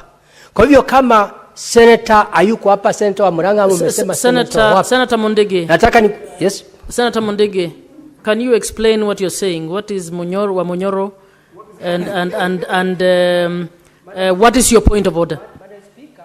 Ni Senator Karware amesema mambo ya hii kaunti 11 tunataka tuongezewe pesa, na kaunti senator wengine hawa 11 wengine wako kwa Munyoro. Sasa nataka nimwambie Tuo County 47 hatuko mambo ya Munyoro ama si wa Munyoro, hiyo ndio nataka nimfahamishe. Senator Khalwale, can you withdraw your reference to Wamunyoro? We don't know, this house does not know what that means. In fact, Madam Speaker, I wish I had commenced my debate in Swahili. Madam Speaker, if you allow me quote unquote, pengine kama ningefanya hivyo, Mheshimiwa Senator wa Embu angenielewa. Senator Khalwale, I'll give an exception to this. Can you explain in Kiswahili for the Senate? Madam Speaker, Mheshimiwa Senator wa Embu angenielewa. Sikuwa nafanyia Senator wa Nyandarua madharau. Nilikuwa nataka kumkumbusha kwamba, kwa sababu he's a new member, kwamba agenda kubwa ya nchi ya kaunti, kama unataka kusukuma, nafasi yenye unapewa katika bunge ya Kenya ni kubwa kuliko ile unapata nyumbani. Ndio nikatumia jina wa Munyoro, badala ya Munyoro ningesema Malinya huko kwetu, Madam Speaker. So anielewe, sio kumtania. So wa Munyoro refers to a place? To a village, just like Malinya, Bushiangala. Okay, proceed. Thank you. So, Senator Morango. Mr. Speaker, nadhani pia ni makosa. Na unajua Swahili husema samaki wote hunuka lakini wanamshuku kambari. Kiongozi wangu Bwana Harwale kuna siku ambayo hakuangi pia kwa Senate kwa sababu tofauti. Kama juzi alikuwa na mtoto mdogo na sikumuona huku. Mr. Speaker, wakati Senator wa Kakamega kiongozi wetu akisema kwamba Senator Methu ako wa Munyoro, na hajaambiwa na Mheshimiwa Methu kama kwa Munyoro ama kwa sehemu zingine, kwa sababu najua mahali yako na sio wa Munyoro. Ni haki kweli, kwa sababu si vizuri kusema Senator Methu ameenda wa Munyoro akakosa kuja katika bunge la Senate. Kuna watu wanaomchagua na wanatusikiza siku ya leo. Senator Khalwale, to the extent that you have suggested that a particular senator is in a place called Wamunyoro, please withdraw and continue with the debate. Madam Speaker, I withdraw the word Wamunyoro.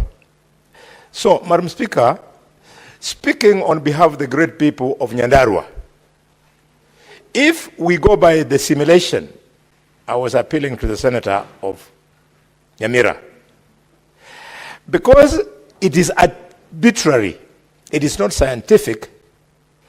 Since you have left out Nyandarua in your arbitrary selection of 11 counties, you are adding these 11 counties 405 million, and in the process, the formula that affords Nyandarua to move at its own pace, you have now made it to drag behind the other counties simply because you did not play affirmative action. Don't do it. We've given you an inch, accept it, don't demand for a mile. Madam Speaker, relax, Nyamira. Madam Speaker, I say this with absolute respect to all the 47 counties of Kenya. And Madam Speaker, I therefore want to appeal to colleagues that the route for us to go, having accepted 2 billion as affirmative action, the route for us to go is to focus on the national economy. It performs better, there be better physical management so that more money is available for sharing, and so that counties can perform better on on-source revenue. Allow me to appeal to the governor and senator of the following counties. 1, Kisumu. 2, Homa Bay. 3, Siaya. 4, Busia. 5, Migori. You have an opportunity like no other county in Kenya to grow your own source revenue because of the God-sent gift of Lake Victoria. I would be appealing to the Senate to allow the senators of these counties, Madam Speaker, for a trip. You can choose to go to Finland, or choose to go to Estonia, or go to Sweden, or go to Norway. You see how they play with their legs. When I was last in Estonia, many years ago, one of the things you cannot afford to leave is that because you have a sunken visa, they allow you to keep on shifting between Estonia and Finland and Norway without any disturbance. And you pay a very small fee for the cruise ships. And those cruise ships, they have capacities of 400, 600, 800 people. And Madam Speaker, they are forever full. And the little money that they make there, they have perfected the blue economy there in terms of transport. I live and pray that you guys from those, you leaders from those counties, you take advantage of Lake Victoria. We want to see cruise ships from Kisumu to Homa Bay, to Kendu Bay, to Seaport, to Port Victoria, to Entebbe, to Bokafu, and to Mwanza. You will make billions of shillings out of on-source revenue. That's the route to go. Don't fight for this little 2 billion shillings that this Senate wants to gift you. Madam Speaker, I want to agree with the Senator of Homa Bay when he says, if we start fellowships amongst counties, we can start a fellowship with the Vihiga County, Taita Taveta County, Homa Bay County, Kakamega County, and Marsabit County, where we have serious mineral resource. And we will demand that we want affirmative action. The amount of gold in Kakamega is so serious, Madam Speaker, that the President and his government, in his wisdom, they have decided for all the gold that will be mined in Kakamega, in all the gold mining counties of Kenya, in all the gold mining countries of East Africa, the refinery will be built at Mulidambisa in Ekolomani, and that construction is ongoing. We need, Madam Speaker, to speak louder to this, because the old leadership wants to confine us in small talk, like the talk of 405 billion shillings, when we should be talking about bigger resource that we can share as a republic. Madam Speaker, the issue of sharing, I have told you, if they make us to think small, they disrupt our thinking big. Look, why can't we sit our governors, or we take over as governors, and think big the way in 1965 Singapore did think big? They had a very small economy, but because of thinking big, they were able to make simple decisions of governance, like human resource. The president said, we are not going to hire you for any other reason. We will hire you because of competence. In Kenya today, like many other failing African countries, we should change professionals so as to hire relatives, so as to hire friends, so as to hire members of our families. The end result, Madam Speaker, is that our professionals working in the same system who are denied promotion, they become disenfranchised and they don't perform. We have a great chance today. We have got over 40 universities churning out young, brilliant professionals. I dream and hope to live to see a country where a youth can be able to apply online, and purely because of the content of his academic excellence, he is able to defeat the son of Dr. Khaluari, who he beat in the university. Even when Khaluari is the senator of Kakamega, the child gets the job ahead of mine. And I say that with equal appliance to the children of all the senators in this house today, and all the ministers, and even the president. We want our children to compete equally, because if a child is good, is good. It's just like running a 100-meter race, Senator Osozi. You will either run under 10 seconds because you are Ferdinand Omanyala, or you will not. Let our children compete. That is the essence of fairness, Madam Speaker. Madam Speaker, I want to beg the leader of the majority. Leader of majority, you have been very persuasive 2 times in your contribution about rewarding performance. I agree with you. That is the way it should be. But you are dealing with crooks.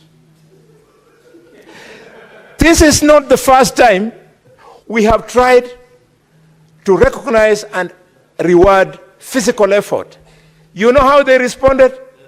When they discovered that we were using on-source revenue, they then said, we want to look like from the previous year to the current year, we improved so as to attract that funding. So what did they do? They say, my county has the potential to raise 300 million. And then the following year, they end up raising 700 million. So you have no choice but to say that they have done well. When actually they were rigging, the county already had the potential to get over 700, so they pegged it low, they get a higher percentage, and they con all of us. We are dealing with Kenyans, people with no integrity whatsoever. How such criminals have found themselves in places of high calling, Mr. Speaker. What's your point of order, Senator Mondege? Leo niko na shida. Madam Speaker, nataka niseme Karware aseme katika Kenya County 47 ni nani crooks? Ni senators ama ni governors ama ni MPs? Hata kama anajua tuelewi Kiingereza tunakielewa vizuri sana. Senator Halwale, who are the crooks? Madam Speaker, unless you are a visitor in Jerusalem, you know that there are no angels in the positions of leadership. That's why we have dealt in a very short time with several cases of impeachment. That is why this House already has, I think, a record of 13 cases of attempt of impeachment. Is usually... Just name who the crooks are. The crooks are the leaders who are elected in office without integrity. If you want to give me an opportunity to name them, let me name them next time round so that I come with a substantive motion. That is fine. Madam Speaker, I have been supporting Nyandaro in the absence of my son. He would like to inform me. Can you Senator Methu, you may inform. Thank you very much. And I think also Senator Boni must drop, he must now stop calling me his son, because I saw that he has a newborn.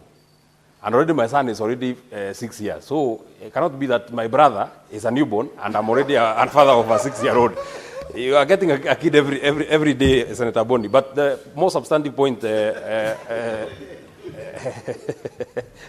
I wanted to inform Senator Boni, yes, in referring to crooks in his submission, he meant governors who inflate their own source revenue so that they can beat the requirement in terms of raising their so they'll say that we have improved our own source from 300 to 700, but in essence, their potential is not even 700, it's even more than 1 billion. So in terms of rewarding people who have done well, they are rewarded in whereas they have not done well.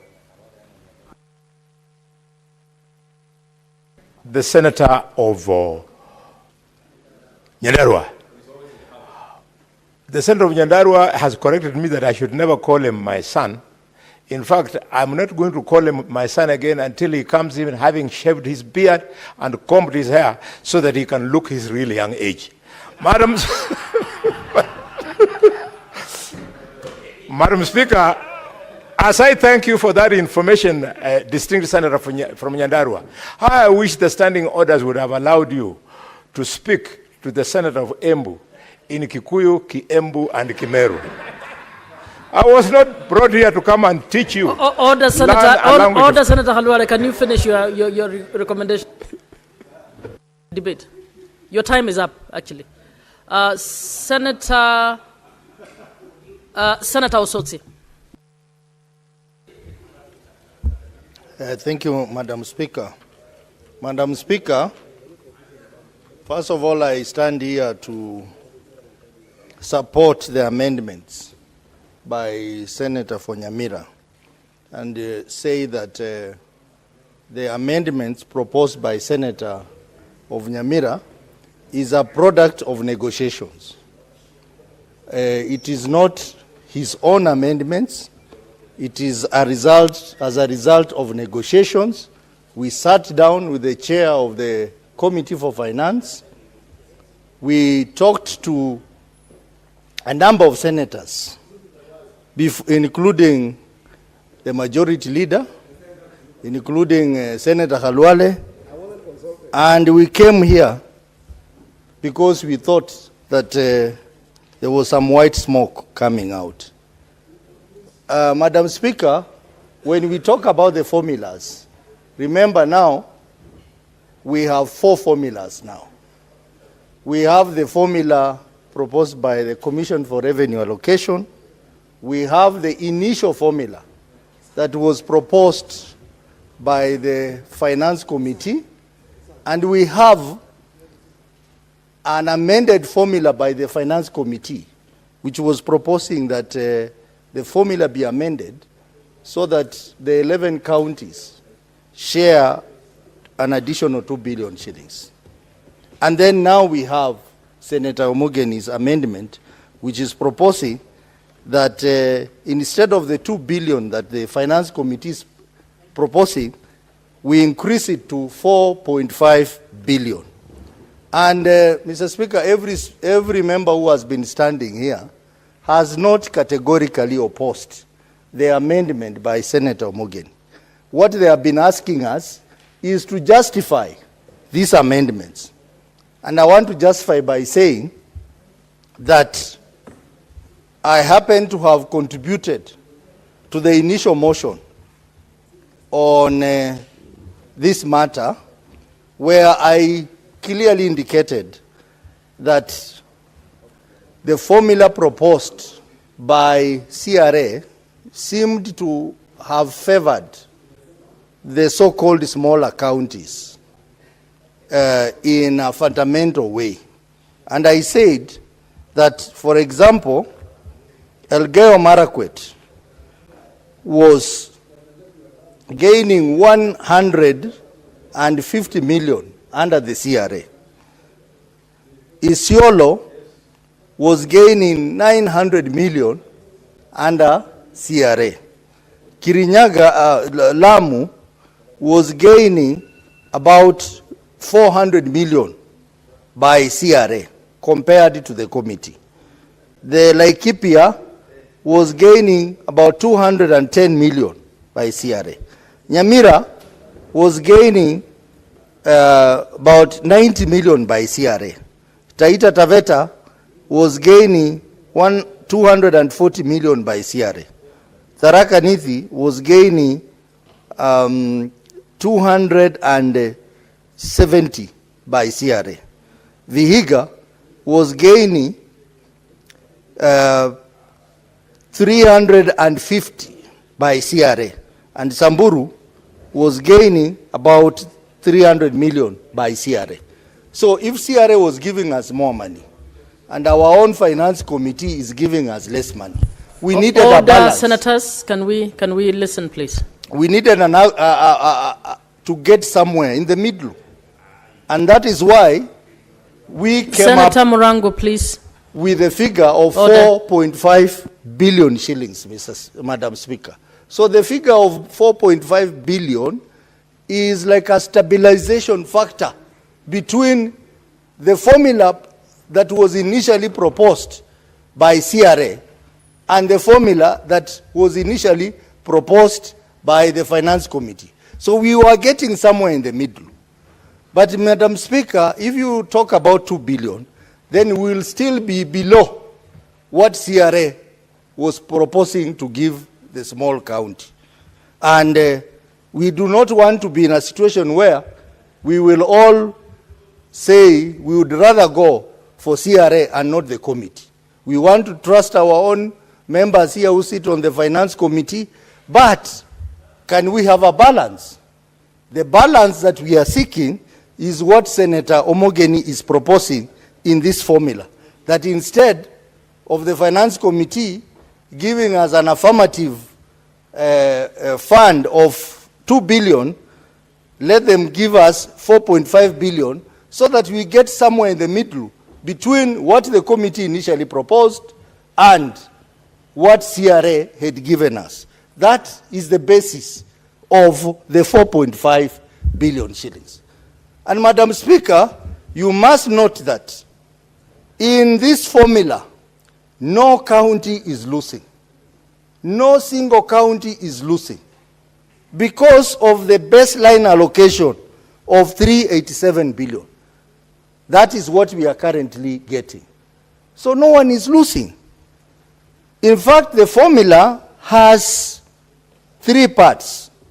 It has the baseline ratio of 387.425 billion, and then it has affirmative aspect of 4.5 billion, and then it has the third component which shares out the difference. So every county is gaining.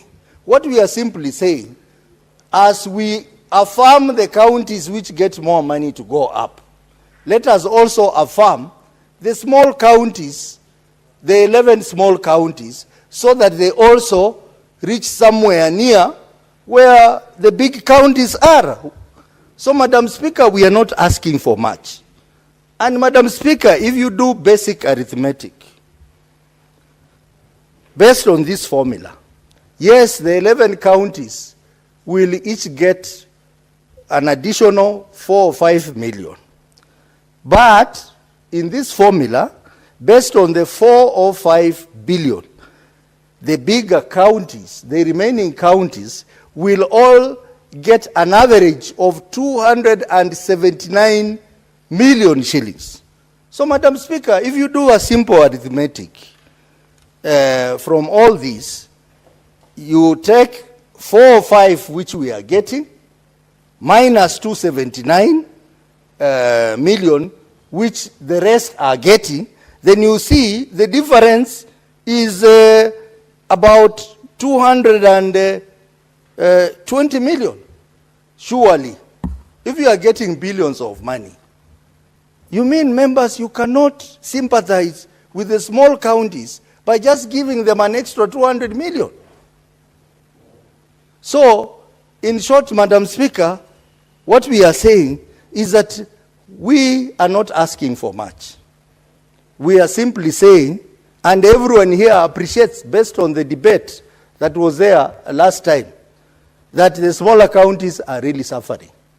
If it is based on that fact, then 200 billion shillings on top of what the others are getting as an extra on 387 is not asking for too much, Madam Speaker. So we are begging our colleagues, please think about us. And as we say, this money is going to the people. It is not going to the senators. It is going to the people we represent. Madam Speaker, the Constitution provides under Article 203 for affirmative action. And it also talks about ensuring that there is no economic disparities within and among counties. If we go with the formulas that we have had before, in the first series, second series, third series, then we are not complying with the Constitution. And Madam Speaker, I said here when I was making my contribution, God forbid,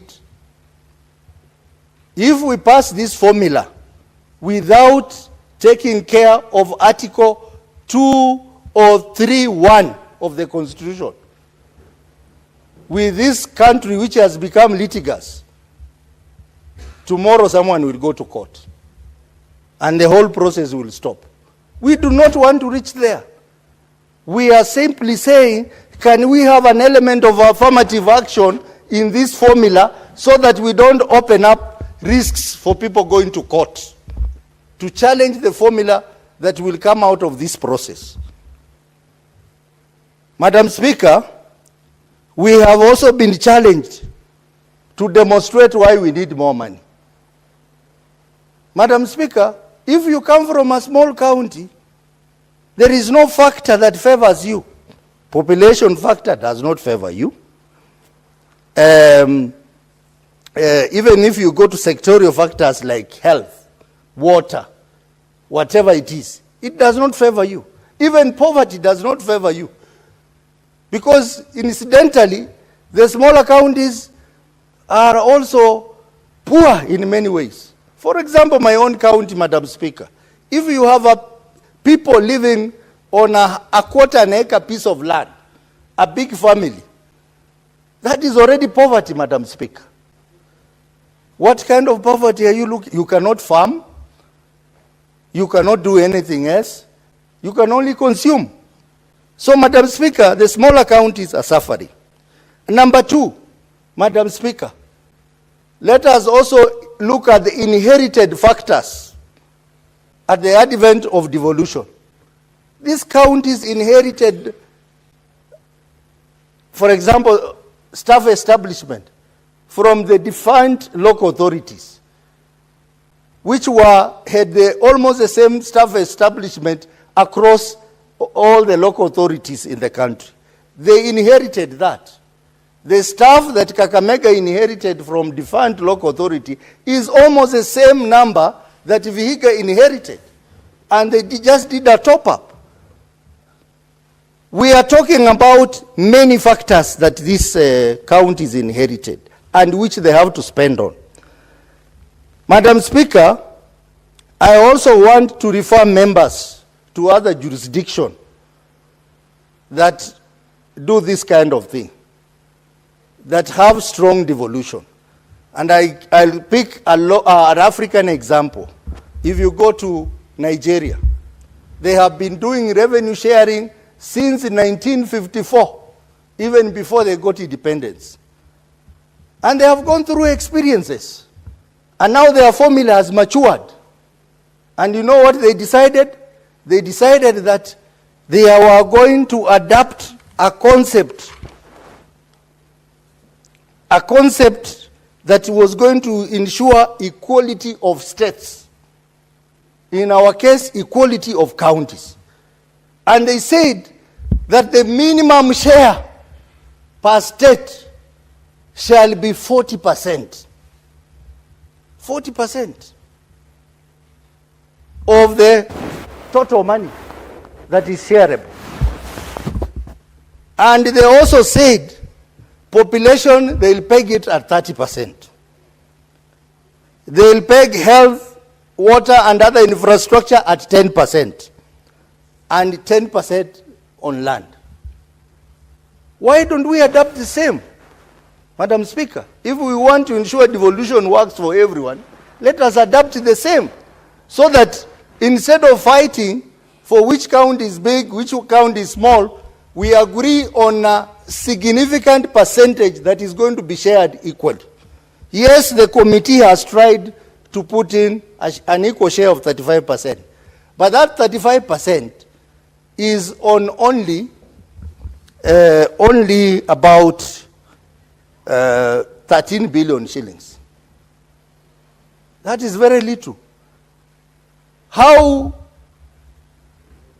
I thought they should put that 35% on the bigger figure of 405 billion, so that we make sense to all the counties, Madam Speaker.